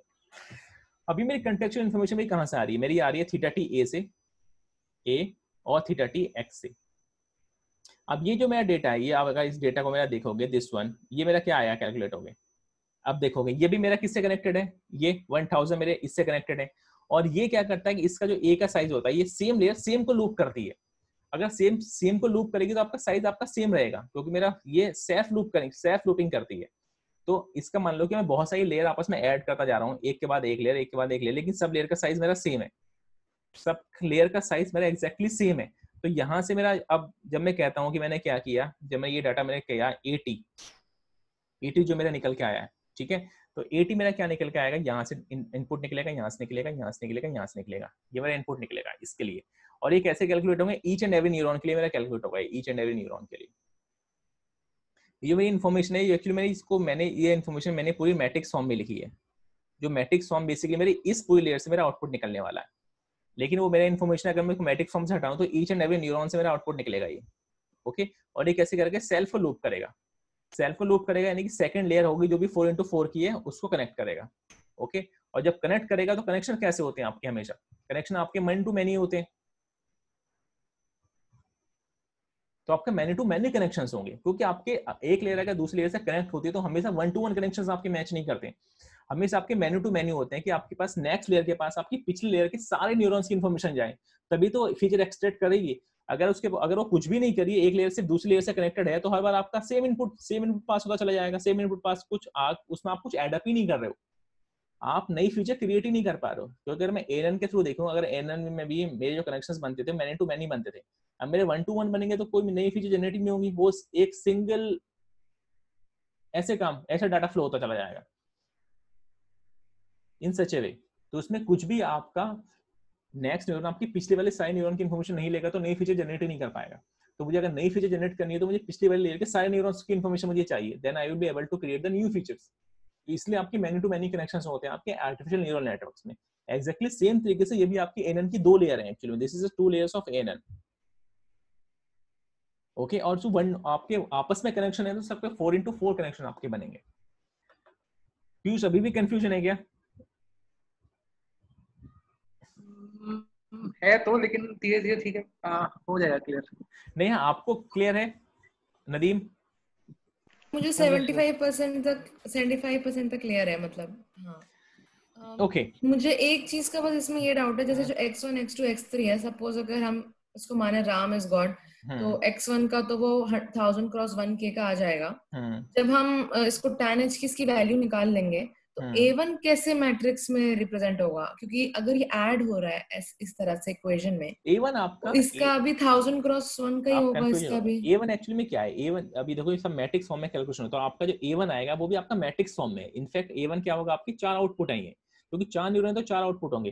This is A1, A2, A3 and A4। ये A1 भी आपका मैट्रिक्स है, तो आपके क्योंकि 4 न्यूरॉन्स हैं तो 4 आउटपुट आपके आएंगे, इसको मैट्रिक्स फॉर्म अच्छा, ये भी 1000x1 में, हाँ मल्टीप्लाई, हाँ ये अगर हम इसी पैटर्न में करेंगे तो ये भी उसी फॉर्म में आएगा जिस फॉर्म में हमारा y, क्योंकि ये मेरा A है, डायमेंशन सही आएगी, मतलब क्योंकि अब ये A है, ये आपका 100, लेट से मेरे पास 4 लिया तो ये 4x4 का है, ये आपका कितने का है, दिस इज आपका ये कितने का बन गया, ये 1000k×4 का है, 10k×4 का है, ये 10k×1 का है। का साइज क्या होगा, तो 4 आएंगे, क्योंकि ये 4 होगी, 1 आता है, तो आपका क्या होगा, 4x1 का होगा। और ये x है जो A है, और जो ये x1 होगा ये आपका 1000k×1 का होगा। तो ये मल्टीप्लिकेशन भी पॉसिबल है। ओके, तो लेकिन फाइनली क्या होगा कि आपका जब मैं इससे मल्टीप्लाई करूंगा तो चूंकि बेसिकली आके कन्वर्ट किस पर, आपके 10 के आपके कन्वर्ट हो गया, आपके 4 पे कन्वर्ट हो रहा है, तो आपको आउटपुट आपको साइज किसका मिलेगा, 4 का साइज का मिलेगा ना आपको आउटपुट। तो क्योंकि अगर मैं इसकी बात करूं, मेरे पास 10 के मेरा इनपुट है, हाँ, तो 10k×4 4 से कनेक्ट हो रहा है मेरे, तो आउटपुट मेरा 4 का मिलेगा ना, आउटपुट मेरा 4 का मिलेगा। तो मेरा इसका आउटपुट मेरा कितना आएगा, मेरा 4 का आएगा, इसका आउटपुट मेरा 4 का आएगा, क्योंकि सेल्फ लूपिंग हो रही है, W को A0 से मल्टीप्लाई कर रहा हूं मैं, ये भी 4 साइज का, ये भी 4 साइज का, ये भी 4 साइज का, सारे में सम होके क्या आ जाएगा A1, तो ये मेरा आउटपुट में क्या आएगा, 4 साइज का आएगा, तो ये मैट्रिक्स फॉर्म में आएगा, सबको मैंने सम कर दिया। तो ये क्या करेगा बेसिकली, अब आप ये मान के चलो, लेट्स से फॉर एग्जांपल यहाँ से मेरा राम आया, ठीक है, राम को मेरे 10k की प्रेजेंटेशन थी मेरे उस, जब मैंने ये WAA में कर रहा हूँ तो ये सिर्फ क्या है, θTX ही तो है और कुछ नहीं है, यानी कि वेट को मैं इनपुट से मल्टीप्लाई कर रहा हूँ और कुछ तो नहीं है, वेट को मैंने इनपुट से मल्टीप्लाई कर दिया, ठीक है, और मैं कुछ नहीं कर रहा हूँ। सेम थिंग, क्योंकि A0 मेरा साइज क्या होगा, A0 मेरा किस साइज का है, ये A0 का साइज क्या है मेरा, 4x1 है, 4x1। ओके, तो WA का साइज मेरा क्या होगा, क्या होगा WA का साइज बताओ, 4 आना चाहिए अल्टीमेटली, 4x4 होगा ना, हाँ अल्टीमेटली 4 आना चाहिए, 4x WA का A से कनेक्शन है, तो मेरे वेट 4x4 होगा ही, ओके, क्योंकि मेरे टोटली वेट कितने कनेक्टेड होंगे मेरे, क्योंकि A0 साइज को मेरा A00 मेरा इनपुट आ रहा है, उसमें WA मेरे कनेक्ट हो रहा है, तो मेरे 4x4 का आएगा, ये मेरा A0 है जो मेरे फिनाल से मेरा इनपुट आ रहा है। तो मैं बेसिकली उसको मेरे वेट, उस वेट को मैं इनपुट से मल्टीप्लाई कर रहा हूँ सिर्फ, और मैं कुछ नहीं कर रहा हूँ, ठीक है। तो मेरा ये मान के चलोगे मेरा 4x4 का है, ये मेरा 4, ये मेरा 4, ये है सिर्फ ये, ठीक है। अब मैं क्या कर रहा हूँ, वैसे भी ठीक है, ये खुद से खुद ही को सेल्फ लूप करता, तो 4x4 कर रहा है ना, तो ये मेरा वेट कनेक्टेड है, मैं वेट कितना होंगे टोटल 4x4 ही तो वेट होंगे, मैं नहीं पूरे तो 4 ही बेटे हैं। हाँ ये 4x4, ये मेरा 4x4 हम का सब मुझे मैट्रिक्स क्लियर होगा। हो गया। ये A0 से मल्टीप्लाई होगा तो आपको ये नेक्स्ट आपका ये यहाँ पे आपको एक मिल जाएगा, जिसको मैं बोलूंगा ये first one let's say theta T x, एक आपका यहाँ आएगा, एक थीटा टी एक्स आपका यहाँ आएगा, एक थीटा टी एक्स आपका यहाँ आएगा, एक थीटा टी एक्स आपका यहाँ आएगा, ठीक है।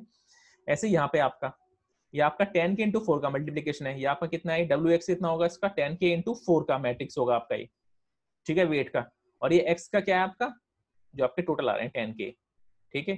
तो आपका ये साइज क्या बन जाएगा, आपका बनेगा आपका 4 साइज का आएगा अल्टीमेटली आपका ये, क्योंकि 4 से तो कनेक्टेड है आपका ये।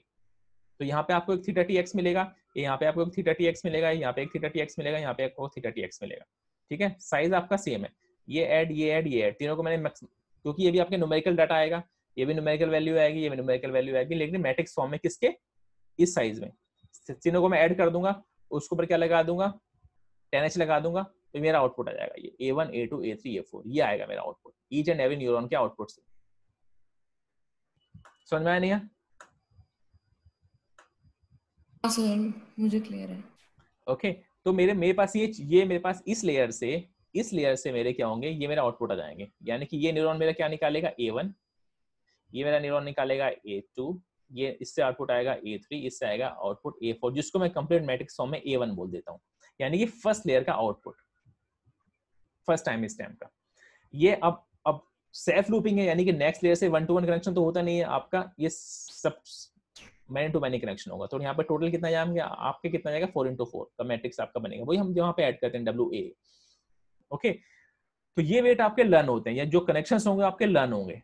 ओके तो आपका ये डाटा अब सेकंड टाइम में क्या होगा, आपका सेकंड टाइम में आपका क्या होने वाला है, फिर ये आपका फर्स्ट डाटा चला गया राम, आपके कनेक्शंस बन गए, आपका आउटपुट उसने निकाल दिया, वो कैलकुलेशन करके उसके बाद आप देखोगे तो इससे आपका A1 कैलकुलेट हो गया। आपका आउटपुट कैसे कैलकुलेट होगा, आपका आउटपुट कैलकुलेट होता है ये जो आपका A1 कैलकुलेट हो गया, ये आपका A1 आ गया, इसके ऊपर आपका WYA, ये WYA के साइज क्या होगा आपका मैट्रिक्स फॉर्म में,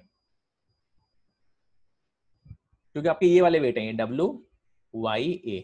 तो मेरी ये बाइनरी क्लासिफिकेशन की प्रॉब्लम है, तो यहाँ पे सिर्फ एक सिंगल न्यूरॉन होगा, राइट, और यहाँ पे कितने हैं 4, तो 4x1। ओके मैं इसको 4x1, ये आपको अगर ओपन करके हम कंप्लीट देखें तो आपको ओपन करके आपको ऐसा दिखाई देगा, ये आपका, मैं इसको ऐसे कर देता हूँ लेट से, ये आपको ज्यादा दिखाई देगा। यहाँ की मेरी फर्स्ट लेयर है, ठीक है, हिडन लेयर, और ये मेरी 10K की लेयर है, ठीक है। और ये 10K जो मेरे न्यूरॉन्स हैं ये सारे के सारे इससे कनेक्टेड हैं, ऐसे ऐसे ईच एंड एवरी न्यूरॉन से आपके मल्टीपली आप कनेक्शंस बन गए। कितने आए कनेक्शन आ गए आपके यहाँ के 10K into 4, अब ठीक है। और यहाँ पे आपका आउटपुट न्यूरॉन सिर्फ एक है, ठीक है। यहाँ पे कितने कनेक्शंस आ गए आपके 4x1, यहाँ से आपका क्या आ गया आउटपुट, अब ठीक है। और ये क्या करता है अपना आपको सेल्फ लूपिंग करता है ईच एंड एवरी वर्ड के साथ आपको। ओके यहाँ से आपका मैंने राम भेजा पहले, तो ये है एक्चुअली आर्किटेक्चर, इससे हिसाब से कनेक्शन करता है 10K into 4 और 4x1। तो पहले आपका राम गया, यहाँ से मैंने राम भेजा, ओके राम वर्ड गया, तो राम वर्ड में स्टार्टिंग में फर्स्ट लूपिंग जो होगी, स्टार्टिंग में कोई कंटेक्चुअल इन्फॉर्मेशन नहीं है, तो मेरे जो ए होगी, जो मेरा ए यहाँ से जो पास हो रही है जिसको मैं बोलता हूँ AT, इज एक्चुअली स्टार्टिंग में 0। ओके तो AT 0 स्टार्टिंग में जा रही है, तो क्या करेगा सबसे पहले AT कैलकुलेट करेगा कि आगे मेरी कंटेक्चुअल इन्फॉर्मेशन क्या पास होने वाली है। तो AT मेरी कैसे कैलकुलेट होती है, AT हमने अभी देखा कैसे कैलकुलेट होती है, आपका मैंने 10h फंक्शन लगा दिया, ठीक है। और यहाँ पे ये टोटल से कैलकुलेट करेगा, कैसे कैलकुलेट करेगा, लेट से इसको मैं बोल देता हूँ, यहाँ पे जो आपके वेट लर्न हो रहे हैं late say that is WXA, तो ये मेरे हो गए WXA, ओके, और इनपुट X, ठीक है, और प्लस कौन से, ये सेल्फ लूपिंग कर रहा है, यानी कि यहाँ पे वेट मेरे कौन कौन से होंगे, लेट्स इसको मैं WAA बोल देता हूँ, यहाँ पे जो वेट कैलकुलेट होंगे WAA, और क्या मेरा जो पहले से मेरा कंटेक्स आ रहा है AT-1 जो मेरा कंटेक्स आ रहा है पहले से, ठीक है, प्लस 1 बायस्ड, ये मेरा यहाँ से पास हो जाएगा नेक्स्ट टाइम स्टैम्प को। ओके और मेरा आउटपुट कैसे निकलेगा, why how my output, output would be जो मेरा मैंने ये AT निकाला है, AT, ठीक है, और कौन से टाइम यहाँ पे वेट कौन से मेरे, this is WYA into AT plus biased, और इसके ऊपर मैं क्या लगाऊंगा, सिग्माइड फंक्शन। ये मेरा हो गया कंप्लीट आउटपुट। तो पहले मेरा वर्ड इन राम गया, ये आपका ये पार्ट आपका क्या है, 0 है, तो ये आपका 0 होगा स्टार्टिंग में, this is part is 0। Okay तो आपका जो आउटपुट निकलेगा सिर्फ वो किस पे डिपेंड करेगा, इनपुट पे और बायस पे। आपका फर्स्ट आउटपुट निकल गया, उसके बाद फिर आपका सेकंड वर्ड आएगा इज, तो तब तक वो क्या करेगा, AT कैलकुलेट कर लेगा जो कि कॉन्टेक्चुअल इन्फॉर्मेशन जाएगी।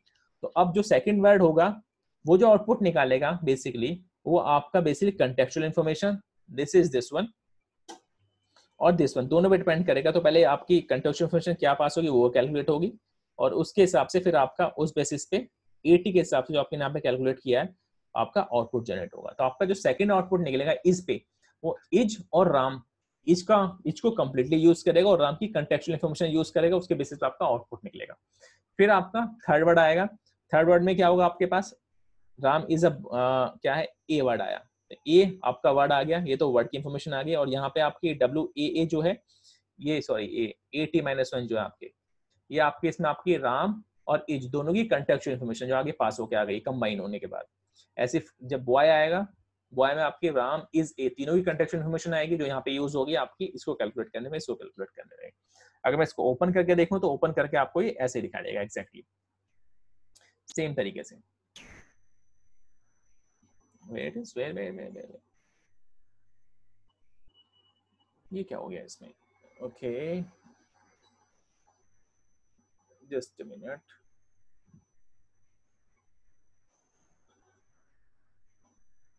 इसको मैं ओपन करके खोलना पड़ेगा, डोंट सेव,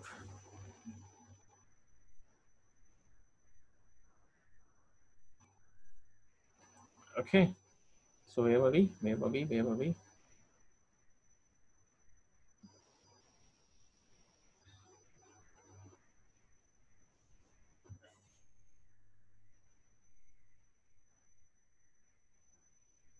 ओके तो ओपन होने के बाद आपको एग्जैक्टली ऐसे दिखाई देगा, वो ओपन होने के बाद आपको एग्जैक्टली ऐसे दिखाई देगा, लेकिन एक्चुअली में वो आपकी सेल्फ लूपिंग हो रही है।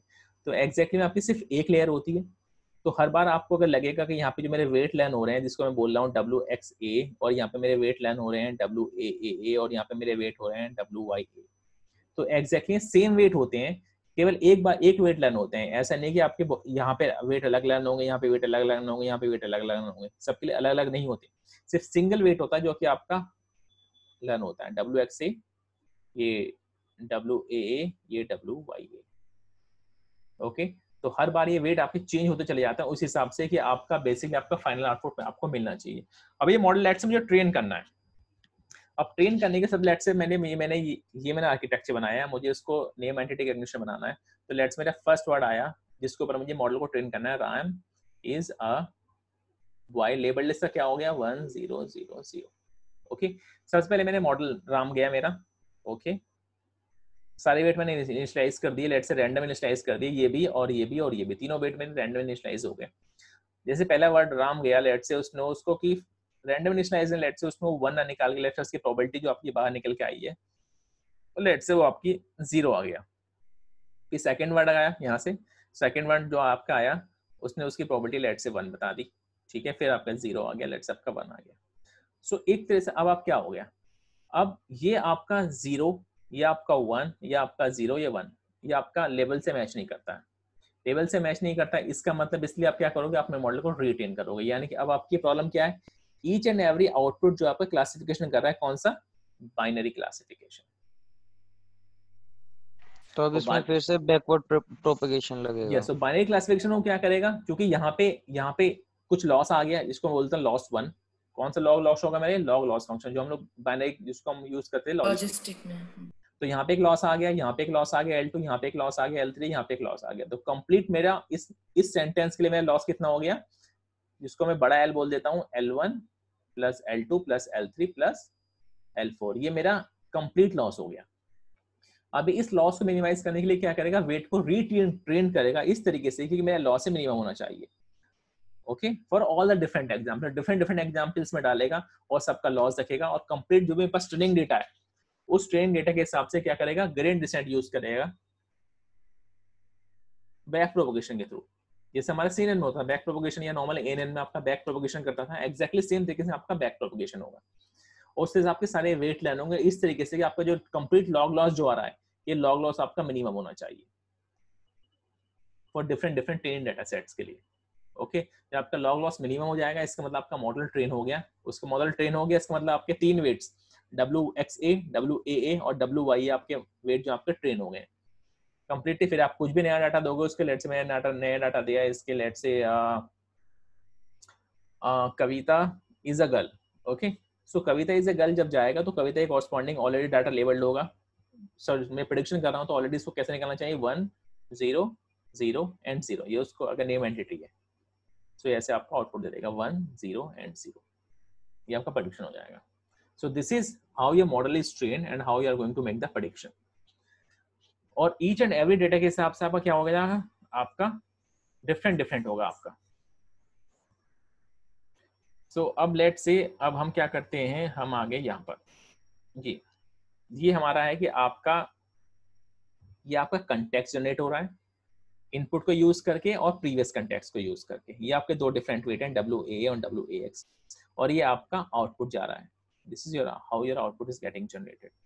ओके, सिंप्लीफिकेशन नोटिफिकेशन आपका ये है, सिंप्लीफाइड नोटिफिकेशन, जो आप उसको ऐसे यूज कर सकते हो सिंप्लीफाइड नोटिफिकेशन के लिए, जिसमें पीयूष अभी कंफ्यूज हो रहे थे। ये आपका 10 × 10 का है, ये आपका 10 अगर 100 न्यूरॉन्स हैं अगर आपके हिडन लेयर में, जिसको हम 4 मान के चले थे, 100 × 100 का है, ये 100 × 10,000 का है। ओके, तो WA आपका ऑलमोस्ट दोनों में सेम है, तो WA आपका बाहर आ गया, ये आपका 80 - 1 एक्सट्री आ गया, इसको आपने एक्सटेंड कर दिया 10 और 1000 पे।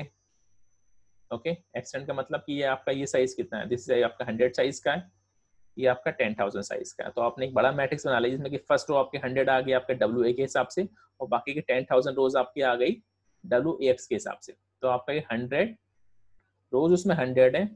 ओके, 100 इंटू ये कॉलम आपके 100 है दोनों के हिसाब से, WAA, तो कॉलम आपके दोनों में 100 होंगे लेकिन रोज आपके ये हो जाएंगे।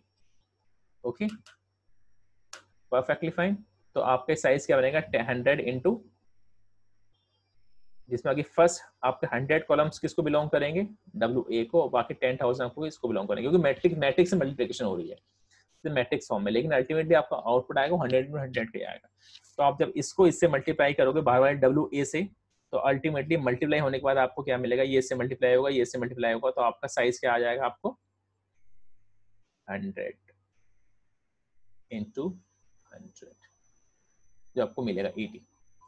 जब आप इसे मल्टीप्लाई करोगे, आप देखो ये आपका क्या साइज है, 80 - 1 XT - 1, ये आपने इसको ऐसे कर दिया एक्सटेंड 100 और 10,000, 100 × 10,000। जब आपकी इससे मल्टीप्लिकेशन होगी इसकी इससे और इसकी इससे, तो आपको इस तरह से मल्टीप्लिकेशन होगा, आपका जो आउटपुट मिलेगा आपको 100 × 100 का मिलेगा।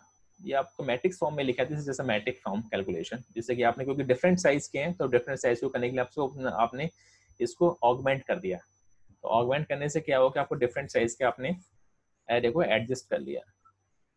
ओके, तो अगर आप देखोगे तो मैंने इसको क्या बना लिया, इसको मैंने बना लिया 80 - 1 और XT, ये मेरा ये हो गया 80 - 1 और XT 100 × 10,000, ये मेरी ये हो गई। ओके, तो मेरा WAA और WAA को मैंने मल्टीप्लाई करूंगा मैं इसके और इससे, ये मेरा ये वाला पार्ट आ गया, ये वाला WA वाला। ओके, और ये मेरा पार्ट आ गया 80 - 1 XT वाला, अंदर वाला पार्ट ये है। ओके, अब मैं इसको जब इससे मल्टीप्लाई करूंगा तो अल्टीमेटली मेरा साइज बन के आएगा मेरा, this is 100 × 100। Okay, so this is one thing कि आपका मैट्रिक्स से मल्टीप्लिकेशन कैसे हो रही है, that is not more important.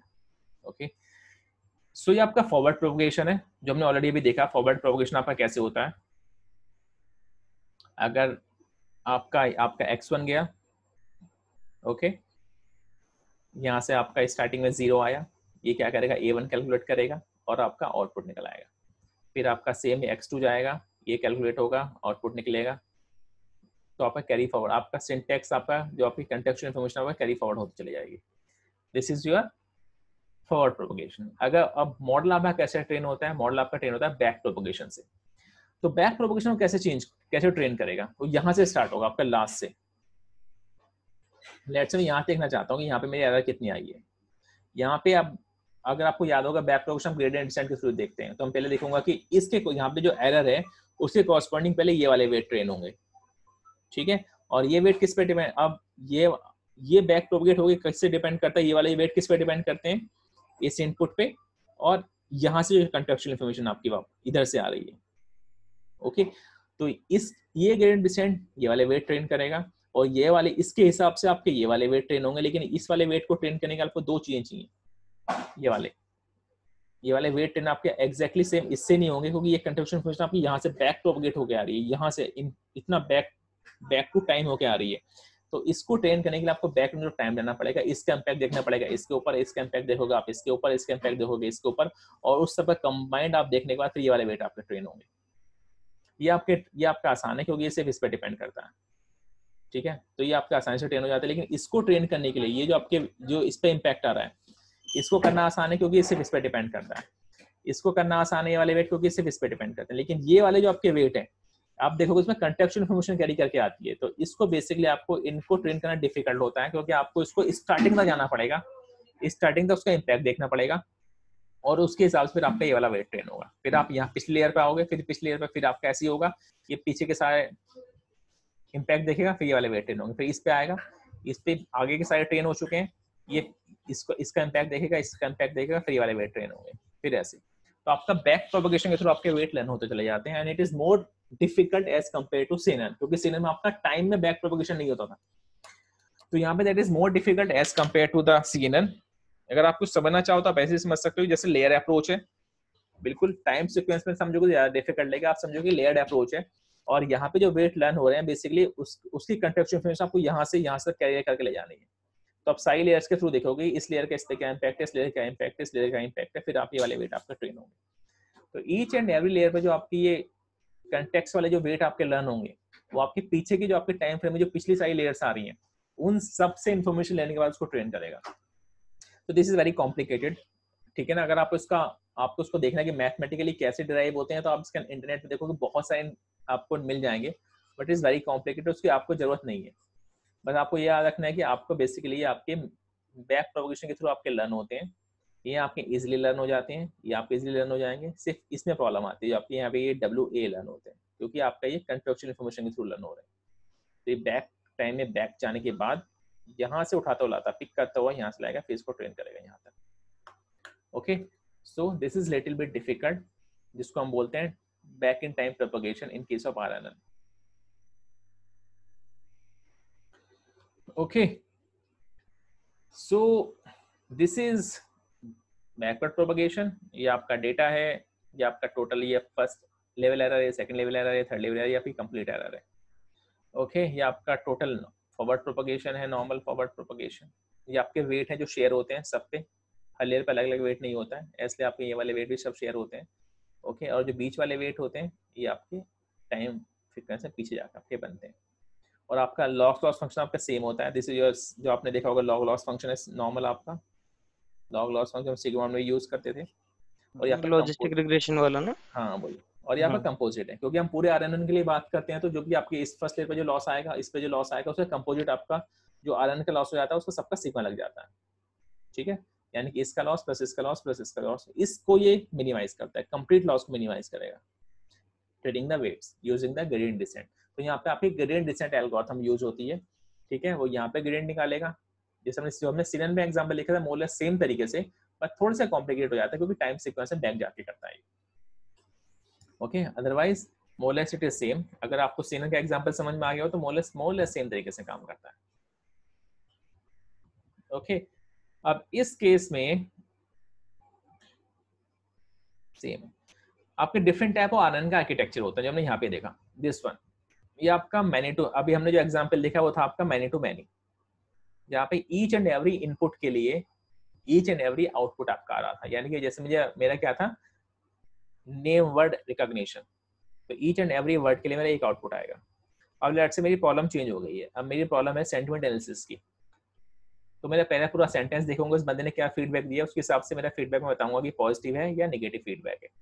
तो उस केस में आपका सेम सर उसमें हमारा हर एक वर्ड ना होके पूरे का पूरा सेंटेंस भी हाँ, तो उसमें आपका अभी क्या हो रहा था कि ईच एंड एवरी टाइम इस टाइम पे आपका आउटपुट आ रहा था, यहाँ पे आपका कब निकलेगा, एंड में निकलेगा, एटलीस्ट कंप्लीट एंड, जो पूरा सेंटेंस वो रीड कर लेगा उसके बाद आपका फाइनल आउटपुट निकलेगा लास्ट टाइम इस टाइम पे।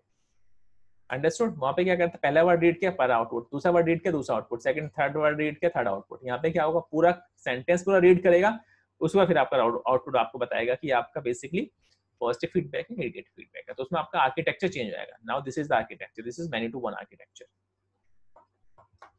ओके, तो उस केस में जो मेरी लेयर्ड अप्रोच उसमें क्या हो जाएगा, बिल्कुल exactly this is my input.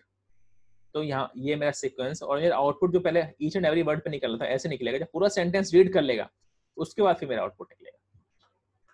Okay, तो ये मैनी टू मैनी दो क्यों है? मैनी टू मैनी ये मेरा लैंग्वेज ट्रांसलेशन है। लैंग्वेज ट्रांसलेशन में क्या होता है कि यहाँ पे ये है कि अगर मैं लैंग्वेज को ट्रांसलेट कर रहा हूँ तो पहले क्या करेगा, पूरे लैंग्वेज को लेट से हिंदी में पूरे वर्ड को पहले लर्न करेगा। लेट से उसमें मैंने बोला कि राम स्कूल जाता है, ठीक है ना, राम स्कूल जाता को उसने ये रीड कर लिया, और लेट्स मैं उसको इंग्लिश में ट्रांसफॉर्म करना चाहता हूँ, तो राम गोज टू स्कूल। तो उस केस में जरूरी नहीं कि 1 to 1 हो, जितने वर्ड हो उतने आपको आउटपुट मिलेंगे, ठीक है ना। तो मैनी टू मैनी होता है। लेट्स से मेरे इनपुट हिंदी वर्ड में जो मेरा इनपुट था उसमें लेट्स से 7 वर्ड्स थे, और लेट्स से मैं उसको चाइनीज में ट्रांसफर कर लेता हूँ, बहुत कम वर्ड में काम चल जाता है, लेट्स से 3 वर्ड मेरा काम चल गया, तो उस केस में 7 वर्ड्स रीड करूंगा और आउटपुट में 3 वर्ड्स का आएगा, तो इसलिए मैनी टू मैनी है। अंडरस्टूड? तो पहले पूरा सेंटेंस में देख लूंगा, क्योंकि आपका कभी भी जब मैं ट्रांसलेशन करता हूँ तो वर्ड टू वर्ड ट्रांसलेशन नहीं होता है। पहले मैं पूरा वर्ड को, अगर आप नॉर्मली समझो, अगर मुझे किसी की भाषा समझ नहीं है तो पहले मैं उसको पूरा सेंटेंस को सुनूंगा, उसको समझूंगा, फिर मैं उसको रिप्लाई करूंगा। मुझे ट्रांसलेट भी करना है एज ए ट्रांसलेटर, तो पहले मैं पूरा सेंटेंस सुनूंगा, सेंटेंस को सुनने के बाद फिर मैं उसको ट्रांसलेट करूंगा। तो एज एग्जैक्टली बिल्कुल यहाँ पे भी ऐसे काम होता है, मैनी टू मैनी। इसको हम बोलते हैं एनकोडर, इस पार्ट को, और इसको बोला जाता है आपका डिकोडर। तो पहले पूरा सेंटेंस को क्या करेगा, पूरे सेंटेंस को लर्न कर लेगा, एक इंटरमीडिएट लर्निंग बनाएगा अपनी, और इंटरमीडिएट लर्निंग के हिसाब से क्या करेगा, आपका आउटपुट देना स्टार्ट करेगा, उसको ट्रांसलेट करना स्टार्ट करेगा। तो आपके जो गूगल पे 1 to many का क्या एग्जांपल होगा? किसका? Many to 1 to many। 1 to many जैसे मैंने एग्जांपल लिया कि जैसे कि मैंने क्या किया, अपना मुझे म्यूजिक जनरेट करना है, ठीक है, लेट्स से मुझे सैड म्यूजिक जनरेट करना है, मैं उसको एक सिंपल एक सिर्फ वर्ड दूंगा सैड, तो सैड म्यूजिक जनरेट कर देगा मेरे लिए 1 to many। ओके, एक जेनर के लिए एक सिंगल जेनर दे दिया, सैड दे दिया, हैप्पी दे दिया, कुछ भी दे दिया, तो उसके लिए म्यूजिक जनरेट करके मेरे लिए पूरा डिजिटल म्यूजिक मुझे बना के दे देगा वो 1 to many में। ओके, और ऐसे आपका मैनी टू वन अभी देख लिया। 1 to 1 का एग्जांपल क्या हो सकता है? 1 to 1 में सिर्फ एक इनपुट और आपका सिर्फ एक आउटपुट आए,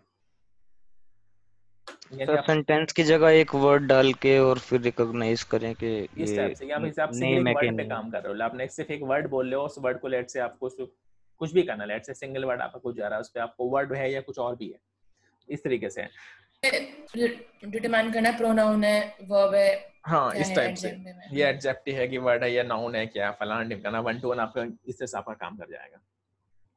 okay, so this is your RNN. Okay, अब एक सिंपल सा एग्जांपल ले लेते हैं, चलो एक सिंपल सा एग्जांपल लेते हैं, I will try to understand जो हमने अभी तक समझा है, ठीक है। Where was it? यहाँ पे जाते हैं हम इसको, और इसको फिलहाल हम लोग क्या करते हैं, यहाँ पे जाके इसको नहीं वापस आया।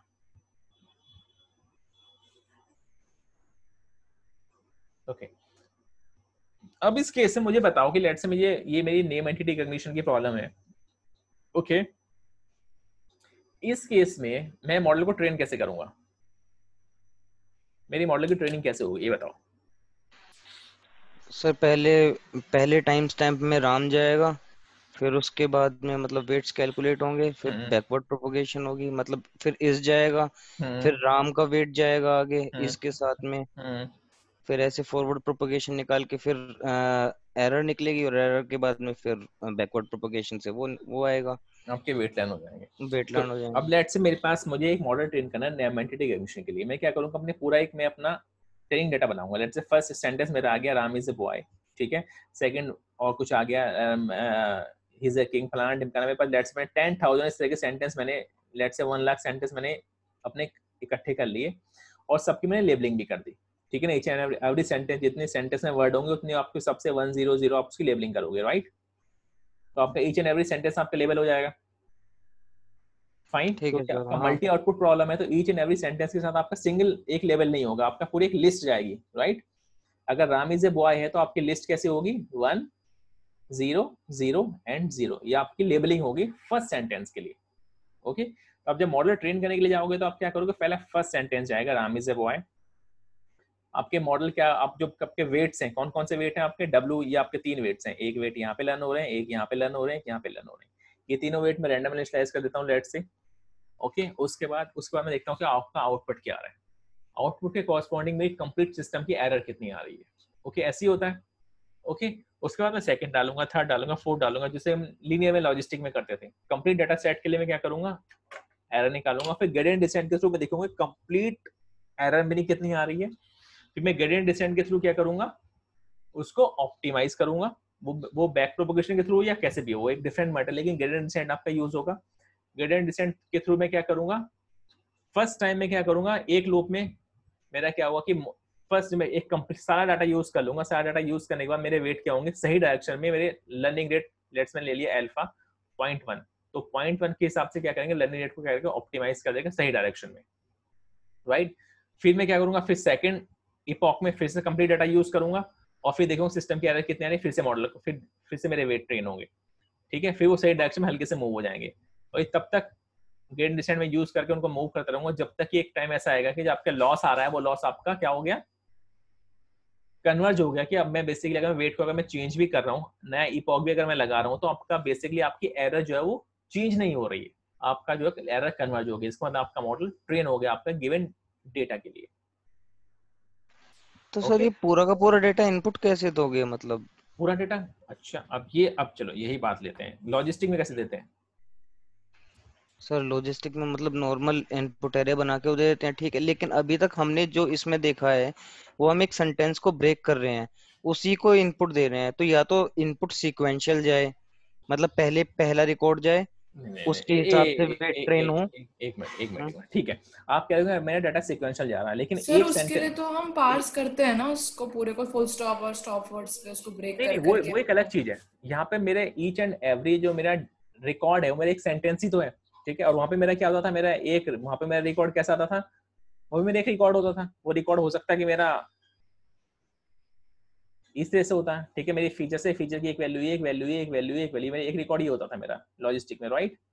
यहाँ पे मेरा एक सेंटेंस है और सेंटेंस मेरे वर्ड्स हैं,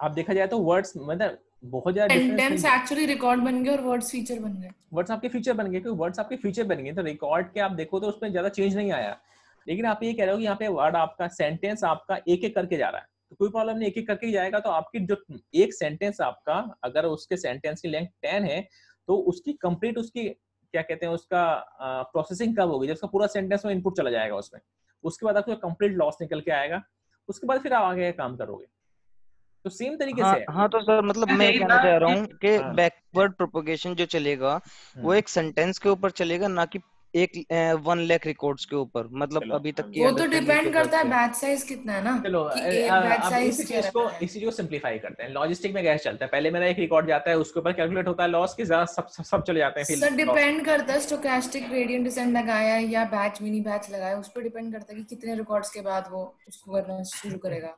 नदीम कैसे करता है, अगर मैं नॉर्मल बात करूं ग्रेडियंट डिसेंट के थ्रू और मैं लेट से बैच ग्रेडियंट डिसेंट यूज करता हूं, कंप्लीट डाटा एक साथ यूज करता हूं मैं एक सिंगल इपॉक में, तो मेरा कैसे ट्रेनिंग होती है बताओ, वही सेम कंफ्यूजन जो आपका अब तक कैरी कर रहा है, कुछ चेंज नहीं है, बताओ कैसे होगा, कैसे होता है एक ही रिकॉर्ड जाता है, सही कह रहे हैं सर, एक रिकॉर्ड जाएगा, ओनली डिफरेंस यहाँ पर है कि वहाँ पर रिकॉर्ड जो होता था उसके एट्रीब्यूट्स और फीचर्स कांस्टेंट होते थे, यहाँ इट वुड बी डिफरेंट, मतलब आपका रिकॉर्ड सेम है, बस ये कि आपका रिकॉर्ड यहाँ एक साथ नहीं जा रहा है, आपका क्या कर रहा है कि टाइम स्टैम्प पहले एक वर्ड, पहले एक फीचर जाएगी, फिर दूसरी फीचर जाएगी, फिर तीसरी फीचर जाएगी, लेकिन पूरा डाटा चला जाएगा, आपका पूरा डाटा आपने कंज्यूम कर लिया। Number of features each record के लिए डिफरेंट हो सकते हैं ना, ईच रिकॉर्ड के लिए, हाँ फीचर तो वहाँ पे भी आपके डिफरेंट थे, फीचर तो डिफरेंट मतलब फीचर लेंथ डिफरेंट हो सकती है, मतलब हो सकता है एक सेंटेंस में 10 वर्ड्स फीचर तो यहाँ पे भी आपकी फीचर आप देखोगे तो यहाँ पे भी आपकी फीचर कौन सी है, फीचर तो आपका यहाँ पे आपकी ईच एंड एवरी फीचर जो है आपकी क्या है 10 के साइज की है ना,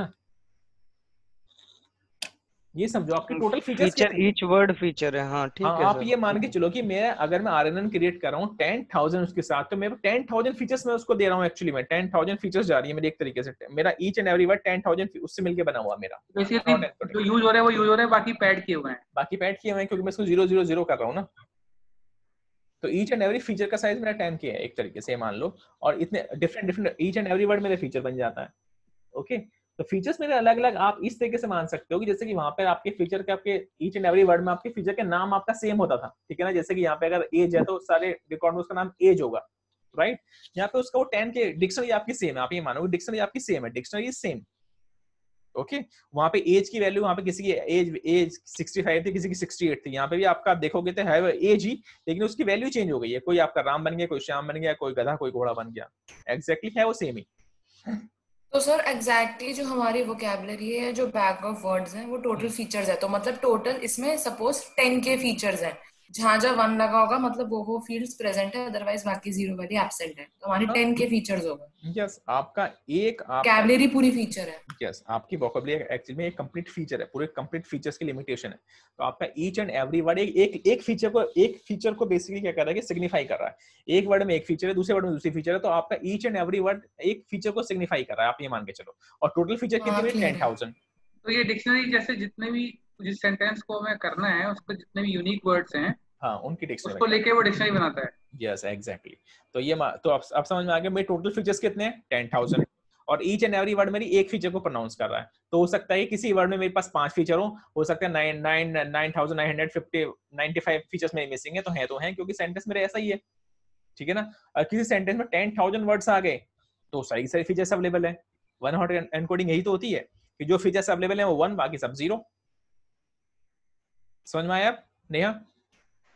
ठीक है सर। हाँ तो मेरा एक्चुअली में आप देखा जाए तो मेरी टोटल फीचर्स मेरी कितनी है? 10,000 फीचर्स है मेरी एक्चुअली में, ठीक है ना। और ईच एंड एवरी वर्ड कोई सी एक फीचर को रिप्रेजेंट कर रहा है। ओके, और सारी फीचर आपकी रिप्रेजेंट नहीं है, ठीक है ना। कुछ फीचर्स हैं, कुछ फीचर्स नहीं है, बिल्कुल परफेक्टली फाइन है। ओके, अब अगर आप में इसकी मॉडलिंग में ट्रेनिंग करनी है बैच में, तो कैसे होगी? बैच में, कंप्लीट बैच में कैसे ट्रेनिंग होगी, कैसे होती है? सारे रिकॉर्ड्स आएंगे, सबके कोरस्पॉन्डिंग वो प्रेडिक्शंस आएंगी 1 and 0 की, पूरा कंप्लीट लॉग लॉस फंक्शन आएगा। फिर उसके बाद बैक प्रोपगेशन स्टार्ट होगी, मिनिमाइज। यस, क्योंकि आप अगर कंप्लीट लॉस देखोगे, अगर मैं रिग्रेशन का एग्जांपल देखूं तो मेरा लॉस कैसे निकलता था? What was my loss? क्या होता था मेरा? तो एमएससी होता है। एमएससी में कैसे निकालता? मैं आपको अगर याद हो तो complete alpha update i = 1 to n निकालता था। 1/2 y predicted my y actually, ये तो मेरा कंप्लीट लॉस होता था square by 2n। Okay, that was my error. ऐसे मेरे लॉग लॉस में मैं कंप्लीट डाटा मेरा पास होगा, और कंप्लीट डाटा पास होने के बाद मेरी क्या निकलेगी? एरर निकलेगी। ओके, कंप्लीट डाटा पास होने के बाद कंप्लीट मेरी एरर निकल गई। उसके बाद मुझे क्या θ1 जो मेरे वेट है मुझे कैलकुलेट करने हैं, तो मैं कैसे करता था? DE/d θ1 इक्वल टू 0 अगर डायरेक्ट इक्वेशन मेथड यूज करेंगे।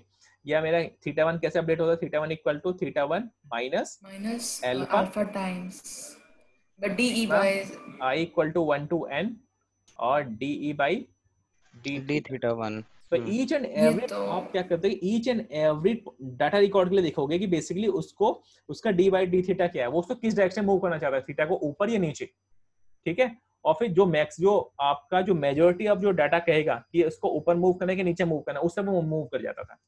और समझ में आया नदीम? इसमें जो हमारा DE/d थीटा होता था वो मल्टीप्लिकेशन में होता था, चेन रूल पे। हाँ यस, तो बेसिकली वो क्या करेगा? सारे डाटा पॉइंट से पूछेगा कि बेसिकली सारे डाटा पॉइंट में लेट्स से अगर 100 डाटा पॉइंट्स कह रहे हैं कि इसको बेसिकली इस वेट को इंक्रीज करना चाहिए, और लेट्स से आपके 200 डाटा पॉइंट्स कह रहे हैं कि इसको नीचे मूव करना चाहिए वेट को, ठीक है ना।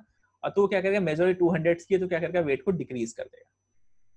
ओके, क्योंकि उस केस में आपका जनरलाइज आपका मॉडल 200 के लिए बनना है, क्योंकि 100 के लिए करोगे तो एरर आपकी बढ़ जाएगी, 200 अगर कम करोगे तो आपकी कम हो जाएगी, तो उसे एरर कम करनी है तो उसे कम कर देगा वो। ओके, दिस इज हाउ आपका ईच एंड एवरी इटरेशन में आपका कम होता जाएगा। तो ईच एंड एवरी इटरेशन में पूरा कंप्लीट डेटा यूज करेगा वो एक बार उसको अपडेट करने के लिए। तो सेम फंडा यहाँ पे भी है, आपका एक सेंटेंस जाएगा, फिर दूसरा जाएगा, फिर तीसरा जाएगा, फिर चौथा जाएगा, पांचवा जाएगा, सारा का सारा आपको जब प्रोसेस जाएगा आपका सिस्टम का भी कंप्लीट एरर आ जाएगी।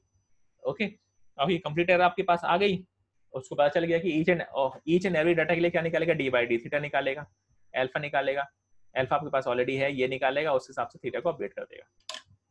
ओके, तो कंप्लीट डेटा उसको प्रोसेस करना पड़ेगा, प्रोसेस करने के बाद उसको सबके लिए डी उसको पता चलेगा, उसके बाद थीटा1 थीटा2 को अपडेट करेगा। तो एक ही पॉक में सारा डाटा यूज होगा, सारा डाटा यूज होने के बाद वेट अपडेट होंगे, आपकी एक्यूरेसी आएगी, फिर उसके हिसाब से फिर आपका लॉस निकालेगा, फिर सारे वेट अपडेट होंगे, ये आपका प्रोसेस चलता रहेगा। कंफ्यूजन दूर हुआ नदीम? हाँ जी सर, हो गया। नेहा? हाँ सर, क्लियर है। ठीक है, तो ये आपका नॉर्मल ट्रेनिंग हमने की है जिसमें कि हम लोग नेम एंटिटी रिकॉग्निशन कर रहे थे, ठीक है ना। अब जैसे कि हम लोग जाते हैं just go back to this thing. अब लेट्स हम ये एग्जांपल लेते हैं, इस केस में हमारा क्या हो रहा था, अगर हम सिंपल एग्जांपल को लें, इस वाले केस में, इस केस में अगर आप देखोगे तो अगर मैं ये वाला एग्जांपल लूं तो इसमें Teddy Roosevelt was a great president and teddy bear on the sale. अब मुझे निकालना है कि टेडी नेम है कि नहीं है। तो पहले सेंटेंस में नेम है, सेकंड सेंटेंस में ये नेम नहीं है, it is just teddy bear. लेकिन अगर मुझे इसको रिप्रेजेंट करना है तो, लेकिन अगर मैं इसको फॉरवर्ड प्रोपगेशन करूंगा तो लेकिन ही और सेट दोनों के लिए सेम है, तो मुझे बैकवर्ड से जो मेरा फॉरवर्ड जो मेरे प्रोपगेशन के थ्रू जो मेरा फॉरवर्ड प्रोपगेशन के थ्रू जो मेरा कंटेक्चुअल इंफॉर्मेशन पास हो रही है वो मुझे हेल्प नहीं कर रही है बताने के लिए कि टेडी मेरा नेम है या नहीं। हाँ, क्योंकि मेरे पास फ्यूचर का डेटा नहीं है उस टाइम फ्यूचर का नहीं है। तो मुझे आई नीड कि क्या मैं ऐसा कर सकता हूं कि I need also have the data from the future, क्या मैं बैकवर्ड कंटेक्चुअल इंफॉर्मेशन पास कर सकता हूं? अगर मैं वो कर पाऊंगा तो ये काम मेरे लिए इजी हो जाएगा। ओके, सो उस केस में आपका हो जाता है बाई डायरेक्शनल आरएनएन, जिसको हम बोलते हैं बाई डायरेक्शनल आरएनएन। उसमें आपका बेसिकली डेटा कंटेक्चुअल इंफॉर्मेशन सिर्फ आपकी फॉरवर्ड आपका कैरी नहीं होती, आपकी बैकवर्ड भी कैरी होती है। तो उस केस में आप क्या करते हो, बाई डायरेक्शनल आरएनएन में आपकी दोनों तरफ इंफॉर्मेशन कैरी होती है, contextual information, and this is not GRU, this is your bidirectional RNN. Same example, okay, आप क्या करते हो इसमें, दो you will be taking two networks, actually आपके दो आरएनएन काम करते हैं एक साथ, टू आरएनएन। तो आपका एक आरएनएन है ये वाला जो आपका ब्लू जैसा दिख रहा है, okay, this A this A this A this A, okay. तो पहले आपका ये होगा, ओके, आपका X1 जो होगा पहले इसको जाएगा, ओके, ये आपकी कंट्रोल इंफॉर्मेशन पास करेगा आगे, यहाँ पे आ गया, फिर आगे पास करेगा, ये आपका फॉरवर्ड प्रोपगेशन चल रहा है, फॉरवर्ड इंफॉर्मेशन पासिंग, ये आ गया। यहाँ जब आपका लास्ट में जाएगा, आपका X1 चला गया, X2 चला गया, X3 चला गया, X4 चला गया, X4 जैसे ही आएगा, X4 आपका इसको जाएगा और ये आपका एक नया, यहाँ से आपका एक नया आरएनए इनिशिएट हो जाएगा, बैकवर्ड इनिशिएशन। अब आप यहाँ पे ये आपका पहले आपने पहला वर्ड दिया, फिर दूसरा दिया, फिर तीसरा दिया, चौथा दिया, ये आपका बिल्कुल रिवर्स में काम करता है। आप पहले फोर्थ वर्ड दोगे, फिर थर्ड वर्ड दोगे, फिर सेकंड वर्ड दोगे, फिर फर्स्ट वर्ड दोगे। तो जैसे ये फोर्थ पे पहुंचेगा ये आपका इसको वेट दे देगा, ओके, और यहाँ से एक आउटपुट निकलेगा और एक आउटपुट यहाँ से निकल रहा है, इन दोनों को यूज करके आपका ये फाइनल प्रेडिक्शन देगा। फिर इसका बैकवर्ड प्रोपगेशन आ जाएगा, इसके बैक वाले में यहाँ पर आपका थर्ड वाला जो था आपका यहाँ पे इनपुट जाएगा, थर्ड इनपुट, ठीक है। आपने इसका और इस दोनों का आउटपुट यूज करके फिर फाइनल आउटपुट दोगे, ओके। फिर ये बैक जाएगा, बैकवर्ड में देगा एक, यहाँ एक्स भी जाएगा इसको, इन दोनों इसका आउटपुट आएगा, इन दोनों आउटपुट, एक आउटपुट पहले आ चुका है, ये आपका अभी आया है, इन दोनों को यूज करके आपका फाइनल आउटपुट जाएगा। फिर ये आपके इधर आ जाएगा, आपका X1 इसको आ जाएगा, ये आपका आउटपुट देगा, इन दोनों को यूज करके फिर आपका फाइनल आउटपुट आएगा। तो इसमें आपके एक्चुअली दो आरएनएन काम करते हैं, एक आपका फॉरवर्ड इंफॉर्मेशन आपका कैरी कराता है, एक आपका बैकवर्ड इंफॉर्मेशन कैरी कराता है, ठीक है। तो आप फर्स्ट आरएनएन लगाओगे, फर्स्ट आरएनएन क्या करेगा, first input, second input, third input हो तो लास्ट इनपुट तक पहुंचेगा। फिर जैसे लास्ट इनपुट तक पहुंचेगा फिर आपका दूसरा इनिशिएट हो जाएगा, दूसरा इनिशिएट क्या करेगा, वो आपका बैकवर्ड काम करना शुरू कर देगा। तो एक आरएनएन को आप देते हो फर्स्ट वर्ड से, यानी कि आपका फर्स्ट वर्ड आपका फर्स्ट इनपुट जाता है, और सेकंड आरएनएन को आप लास्ट से स्टार्ट करते हो, लास्ट वर्ड से आ जाएगा, फर्स्ट वर्ड तक पहुंचेगा। तो जब आप फर्स्ट जो आप आरएनए चलाते हो, जो उससे आउटपुट आ रहा है वहां से आप आउटपुट जनरेट नहीं करते हो, जब तक कि आपका सेकंड वाले से आउटपुट जनरेट होकर नहीं आएगा तब तक आप आउटपुट नहीं दोगे। यहाँ पे आपका जैसे ही वर्ड खत्म हो गया, लास्ट वर्ड आ गया, तो आपको ये भी आउटपुट मिल गया, ये भी आउटपुट मिल गया, आपने आउटपुट जनरेट कर दिया। यहाँ पे आपको आउटपुट कब मिलेगा, फाइनल आउटपुट आप कब जनरेट करोगे, ये फर्स्ट को तो आपका वेरी फर्स्ट इंस्टेंट पे आ गया, लेकिन ये कब आएगा, जब आपका ये खत्म हो जाएगा और ये आपका वापस खत्म होते होते यहाँ तक पहुंच जाएगा। तो आपका यहाँ अगर कंफ्लिक्ट होगा तो कैसा क्या होगा, अगर आपस में कंफ्लिक्ट हो गया तो आपस में इनका कोई कनेक्शन ही नहीं है, दोनों आरएनए एक दूसरे बिल्कुल डिफरेंट है। फॉरवर्ड जो है वो कुछ और आउटपुट दे रहा है और जो बैकवर्ड है वो कुछ और आउटपुट दे रहा है। हाँ बिल्कुल दे रहा है। तो यहाँ which are contradictory to each other. हाँ, तो यहाँ पे दोनों कॉम्बिनेशन लेते हैं, इसी वजह से दोनों कॉम्बिनेशन लगाएगा वो। यहाँ पे एक वेट यहाँ पे कैलकुलेट होंगे, एक वेट यहाँ पे कैलकुलेट होंगे, ठीक है, और उन दोनों कॉम्बिनेशन के हिसाब से फाइनली क्या करेगा आउटपुट, उस पे ये वेट जो कैलकुलेट होंगे ये दोनों कॉम्बिनेशन के हिसाब से कैलकुलेट होंगे और इन दोनों कॉम्बिनेशन के हिसाब से आपका आउटपुट निकलेगा। क्वांटिटेटिव आ रहे हैं कोई बात नहीं, दोनों को क्या करें कॉन्केटिनेट करके आउटपुट निकालेगा, दोनों को यूज करके। बिल्कुल हो सकते हैं। आप ये मान लो कि जैसे एक तरह से एनसैम्बलिंग काइंड ऑफ थिंग है, आप दोनों का आउटपुट का एनसैम्बलिंग करके फिर फाइनल आउटपुट निकाल रहे हो आप। तो एक तरह से आप ये मान लो कि इस पास ये फॉरवर्ड कॉन्टेक्स्ट इन्फॉर्मेशन भी आ गई, बैकवर्ड कॉन्टेक्स्ट इन्फॉर्मेशन भी आ गई, उसके हिसाब से आपके दो वेट लर्न होंगे, आपके एक वेट ये लर्न होगा, एक वेट ये लर्न होगा, और उसके हिसाब से जो यहाँ पे आपका एक थीटा टी यहाँ से आपका आएगा, एक थीटा टी एक्स आपका यहाँ से आएगा। ओके, इन दोनों को सम करके फिर सिग्मा लगाएगा इसके ऊपर। अंडरस्टूड? सो दोनों आरएनए आपस में कोई कांटेक्ट नहीं होता, इनका एक्स साइक्लिक ग्राफ होता है, बीच में कोई साइकिल नहीं बनती, कोई भी आपका नोड दूसरे नोड से कनेक्टेड नहीं है, दोनों बिल्कुल इंडिपेंडेंटली काम करते हैं। सिर्फ उनका जो आउटपुट आता है वो आउटपुट जो होता है दोनों का यूज होता है each and every time stamp पे फाइनल आउटपुट प्रेडिक्ट करने के लिए। ओके, तो दैट इज आइसाइक्लिक ग्राफ, कोई साइकिल नहीं होती and they are independent to each other. Independently दोनों मॉडल ट्रेन होते हैं। ये वेट इसके लिए वेट अलग ट्रेन होंगे, यहाँ तक ये वेट ट्रेन होंगे, सारे वेट आपके इंडिपेंडेंटली ट्रेन होते हैं। ओके, लेकिन ये वाले वेट आपके एल टुगेदर ट्रेन होते हैं, ये वाले क्योंकि फाइनल प्रेडिक्शन दोनों एक साथ यूज हो रहे हैं। बाकी ये वाले वेट और ये वाले वेट आपके इंडिपेंडेंटली लर्न होते हैं क्योंकि आपस में कोई रिलेशन नहीं है। सिर्फ ये वाले वेट आपके कॉम्बिनेशन में लर्न होंगे। ये समझ में आ गया? सर आ तो गया बट थोड़ा हार्ड टू बिलीव है, मतलब ऐसे कैसे हो रहा है सिर्फ मैथ्स और मल्टीप्लिकेशन और उस सब से ऐसा वो सब भूल जाओ। This is very complex. इसमें अगर आप देखोगे तो इसमें आपका जो आपकी बैक प्रोपगेशन के थ्रू आप जो लर्न करते हो वो आपका और ज्यादा कॉम्प्लेक्स हो जाता है क्योंकि आप सर सुनने में और ऐसे देखने में अच्छा लग रहा है, पता नहीं बैक एंड पे होता क्या होगा। बैक एंड पे भूल जाओ, बैक एंड पे दिस इज रिसर्च आए हैं, बहुत मेहनत से आए हैं और इसके भी बहुत सारे कॉम्बिनेशंस हैं और इनफैक्ट इसकी जो आप कोडिंग देखो तो बहुत डिफिकल्ट है क्योंकि इसका मैथमेटिक्स भी आपको जब इसका बैक प्रोपगेशन करोगे ग्रेडेशन के तो बहुत ज्यादा कॉम्प्लेक्स हो जाता है। Okay, so don't worry about कि आप बस ये पता करना है कि इंटरव्यू में क्वेश्चंस आएगा तो इंपॉर्टेंट क्वेश्चन ये होता है कि आप बताओ कि दोनों आपके जो काम करते हैं कैसे काम करते हैं, इंडिपेंडेंट पे वेट कैसे लर्न होते हैं। तो आपको पता होना चाहिए दोनों बिल्कुल इंडिपेंडेंटली काम करते हैं, आपस में कोई इन्फॉर्मेशन शेयरिंग नहीं होती है। सिर्फ लास्ट में आपके जो लास्ट पे आपके वेट होते हैं ये एल टुगेदर लर्न होते हैं, यहाँ पे कॉम्बिनेशन होता है, बाकी इनका आपस में कोई रिलेशन नहीं होता। दिस इज द ये आपका बिगेस्ट कंफ्यूजन होता है। लोग ये सोच के चलते हैं कि आपस में इन्फॉर्मेशन शेयरिंग होती है इनकी, यहाँ पे बीच में कोई आपस में कोई इन्फॉर्मेशन शेयरिंग नहीं होती है। They are not altogether connected. बिल्कुल दो डिफरेंट आरएनएन होते हैं। ओके, तो बाई डायरेक्शनल आरएनए में आपका सिंगल आरएनएन नहीं होता है, आपके दो आरएनएन काम होते हैं तो दोनों पैरेलली काम करते हैं। ओके, जब पहला खत्म हो जाता है दूसरा स्टार्ट हो जाता है, पहला खत्म होगा दूसरा स्टार्ट हो जाएगा, फिर वो फर्स्ट तक पहुंचेगा, ठीक है, और फिर जब दोनों खत्म हो जाएंगे उसके बाद फिर आपका आउटपुट जनरेट होना स्टार्ट होंगे। तो यहाँ से स्टार्ट हो जाते हैं और जब ये खत्म हो जाएगा फिर आपका फर्स्ट आउटपुट जनरेट होगा। रिवर्स में आपके आउटपुट यहाँ पे जनरेट होते हैं। अगर आप सिंगल आरएनएन होगे तो आप देखोगे फर्स्ट से आपका आउटपुट जनरेट होना स्टार्ट हो जाता है सिंगल आरएनएन में। बाई डायरेक्शनल में आपके आउटपुट रिवर्स में जनरेट होते हैं क्योंकि पहले इस वाले केस में आपको दोनों मिल गए तो यहाँ से आउटपुट जनरेट कर दिया, इसको अब जाके मिला है तो अब ये निकालेगा, फिर ये निकलेगा, फिर ये निकलेगा, तो उसके रिवर्स में आपका आउटपुट जनरेट होते हैं। ओके, सिंगल आरएनए में आपके सीक्वेंस में होते हैं, जिस तरह से आपका इनपुट जा रहा है उस हिसाब से आपका इनपुट जनरेट होगा। नदीम समझ में आ गया? हाँ जी सर आ गया। So don't go into the mathematics, आपको इसका यूज करना आना चाहिए, ठीक है ना। तो आप जनरली आप जब आप इसको यूज करोगे, अगर आपको पता है कि आपका डेटा इस तरीके से कि आपको रिवर्स में भी आपको कंटेक्चुअल इन्फॉर्मेशन चाहिए तो आपका बेसिकली क्या होगा, आपको जो आरएनए यूज करना है आपको बीआरएनए यूज करना है, बस सिंपल। वहाँ पे आप जब कोड लिखोगे तो आपको आरएनए की जगह आपको बीआरएनए यूज करना है, बस इसके अलावा आपको कुछ नहीं करना है। तो आज हमने बेसिक चीजें पढ़ ली है कि आपका आरएनए कैसे काम करता है। तो फर्स्ट चीज, डोंट गेट कंफ्यूज। इसमें बहुत कंफ्यूजन होता है कि लोग जो आपको मिलेगा इंटरनेट पे जो ज्यादा लिटरेचर मिलेगा उसमें आपको ऐसा दिखाई देगा आपको आरएनए, तो आरएनए ऐसा नहीं होता है। कोई लेयर नहीं होती, एक सिंगल लेयर होती है और आपकी सेल्फ लूपिंग करती है वो। ओके, अगर आप इसको आरएनए मान के चलोगे तो आप हमेशा कंफ्यूज हो जाओगे, आपको हमेशा डिफिकल्टी होगी आरएनए को समझने में।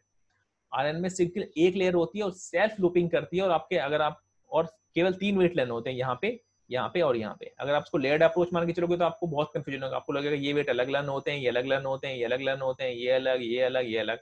फिर आपको ये भी कंफ्यूजन होगा कि बेसिकली फिर आप डिफरेंट इनपुट साइज को आप कैसे कंसिडर करोगे, क्योंकि आपको तो लेयर ऐड करनी है। अगर आपका एक इनपुट 10 वर्ड का आ रहा है, दूसरा 20 वर्ड का आ रहा है, तो फिर कितनी लेयर ऐड करोगे?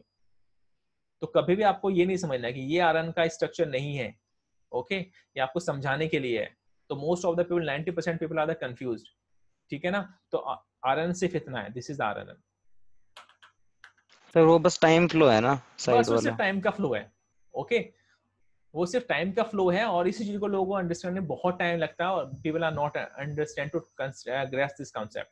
सिर्फ टाइम फ्लो में आपके डिफरेंट टाइम पे डिफरेंट वर्ड आपके एंटर कर रहे हैं, ओके, अदरवाइज आपका सिर्फ ये स्ट्रक्चर है, बस ये नहीं है। इसको तो भूल जाओ, इसको कहीं भी आप समझाने के लिए बता सकते हो, लेकिन this is the only structure you have to use, okay. और 3 वेट लर्न होते हैं, सिर्फ ये और ये, ओके। कंटेक्स्ट इन्फॉर्मेशन आपके पास तो चली जाएगी, सेम चीज। और आपका अगर आपका बाई डायरेक्शनल आरएनए है तो आपके 2 आरएनए यूज होते हैं, एक आरएनए आपका ये हो जाएगा, एक दूसरा आरएनए यूज हो जाएगा, दोनों आपके काम करके आपको फाइनल आउटपुट देंगे। तो बाई डायरेक्शनल आरएनए में सिंगल आरएनए नहीं होता है, कोई ऐसा चमत्कारी नया आरएनए नहीं है, 2 आरएनए यूज होते हैं, बिल्कुल सेम तरीके से काम करते हैं, ठीक है ना। जो नया आरएनए हम यूज कर रहे हैं वो भी कोई नया आरएनए हमने नया नहीं किया है, कुछ भी नया आरएनए नहीं है, कोई नया डिजाइन नहीं किया, सिंपल आरएनए है। वो सिर्फ क्या कर रहा है कि ब्लैक रिवर्स सेंटेंस पे काम कर रहा है। अगर आप देखोगे तो कोई नया आरएनए हमने इजाद नहीं किया है, नॉर्मल आरएनए है, सिर्फ वो क्या कर रहा है, रिवर्स सेंटेंस पे काम कर रहा है। हम उसको इनपुट कहां से देना स्टार्ट कर रहे हैं, रिवर्स इनपुट देना स्टार्ट कर रहे हैं। पहले सबसे पहले x4 देंगे, फिर x3 देंगे, फिर x2 देंगे, फिर x1 देंगे, ओके। और जो पहले वाला है वो नॉर्मल आरएनए है, उसमें इनपुट पहले x1 जाएगा, फिर x2 जाएगा, फिर x3, फिर x4। दोनों सेम आरएनए है, सेम आर्किटेक्चर है।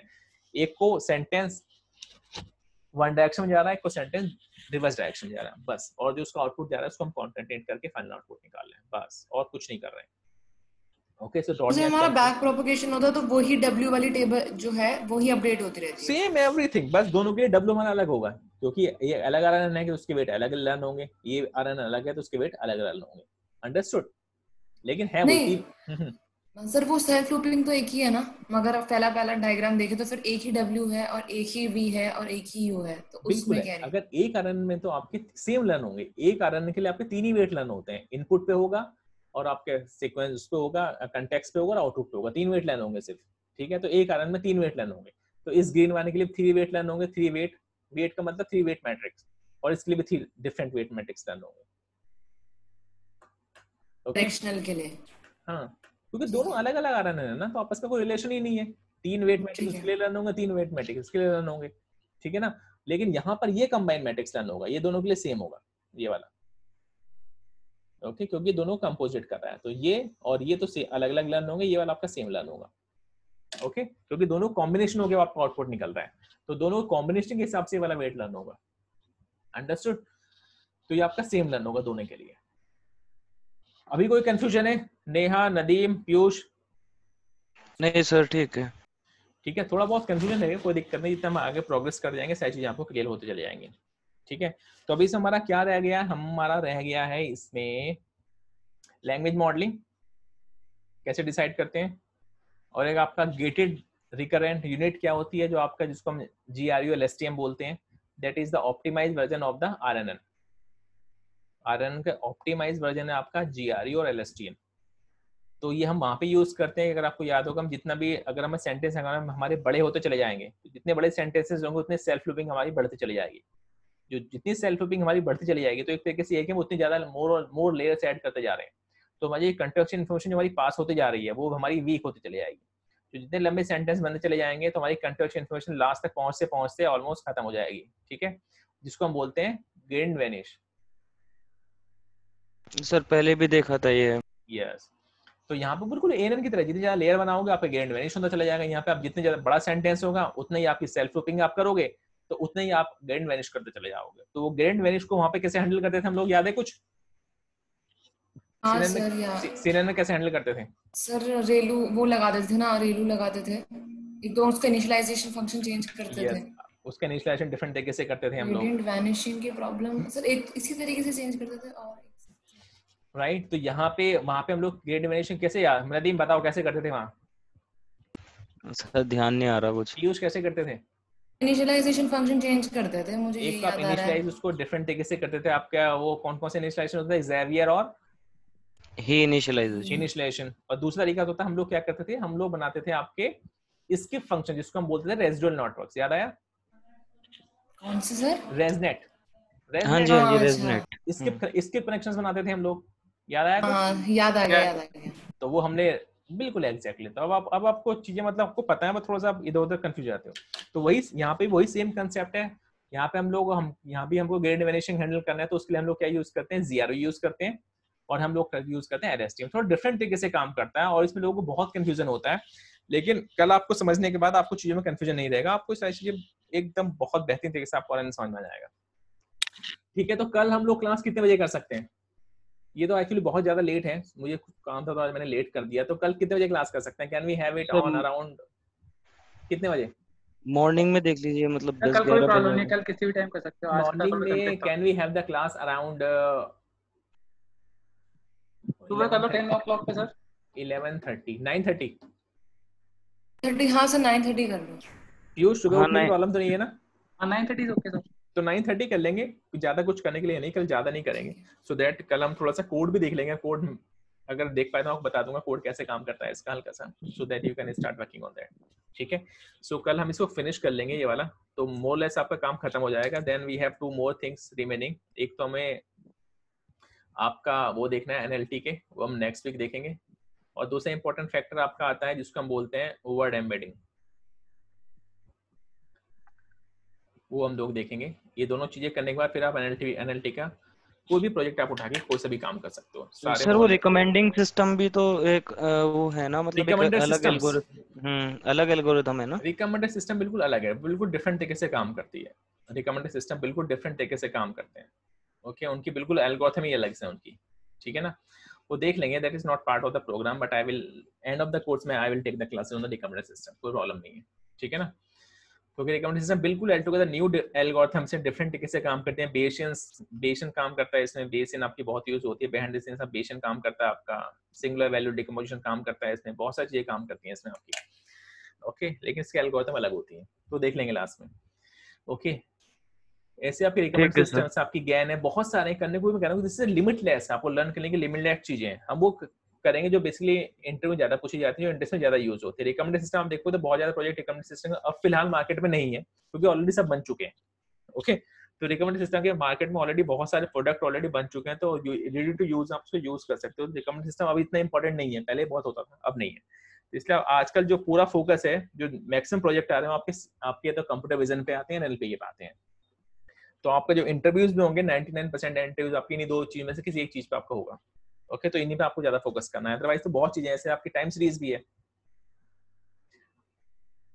टाइम सीरीज भी बहुत ज्यादा इंपॉर्टेंट है, लेकिन फिलहाल कोर्स में कवर नहीं है। टाइम सीरीज में फिर आपको एनोवा मॉडल्स और आपको वो क्या कहते हैं, बहुत सारी चीजें आ जाती हैं इसमें भी। टाइम मिलेगा तो लास्ट में एक बार इसके 1-2 क्लासेस में ले लूंगा टाइम सीरीज पे, रिकमेंडेड सिस्टम्स पे, लेकिन फिलहाल हम फोकस करेंगे NLTK पे और इस पे। ठीक है, CNN पे। ओके गाइज, तो आज के लिए इतना ही करते हैं। मॉर्निंग में 9:30 या 10 बजे के आसपास अगर मैं उठ गया तो 9:30, नहीं उठा तो 10 बजे। ठीक है, 10 बजे तो पक्का ही मानते हैं। ठीक है।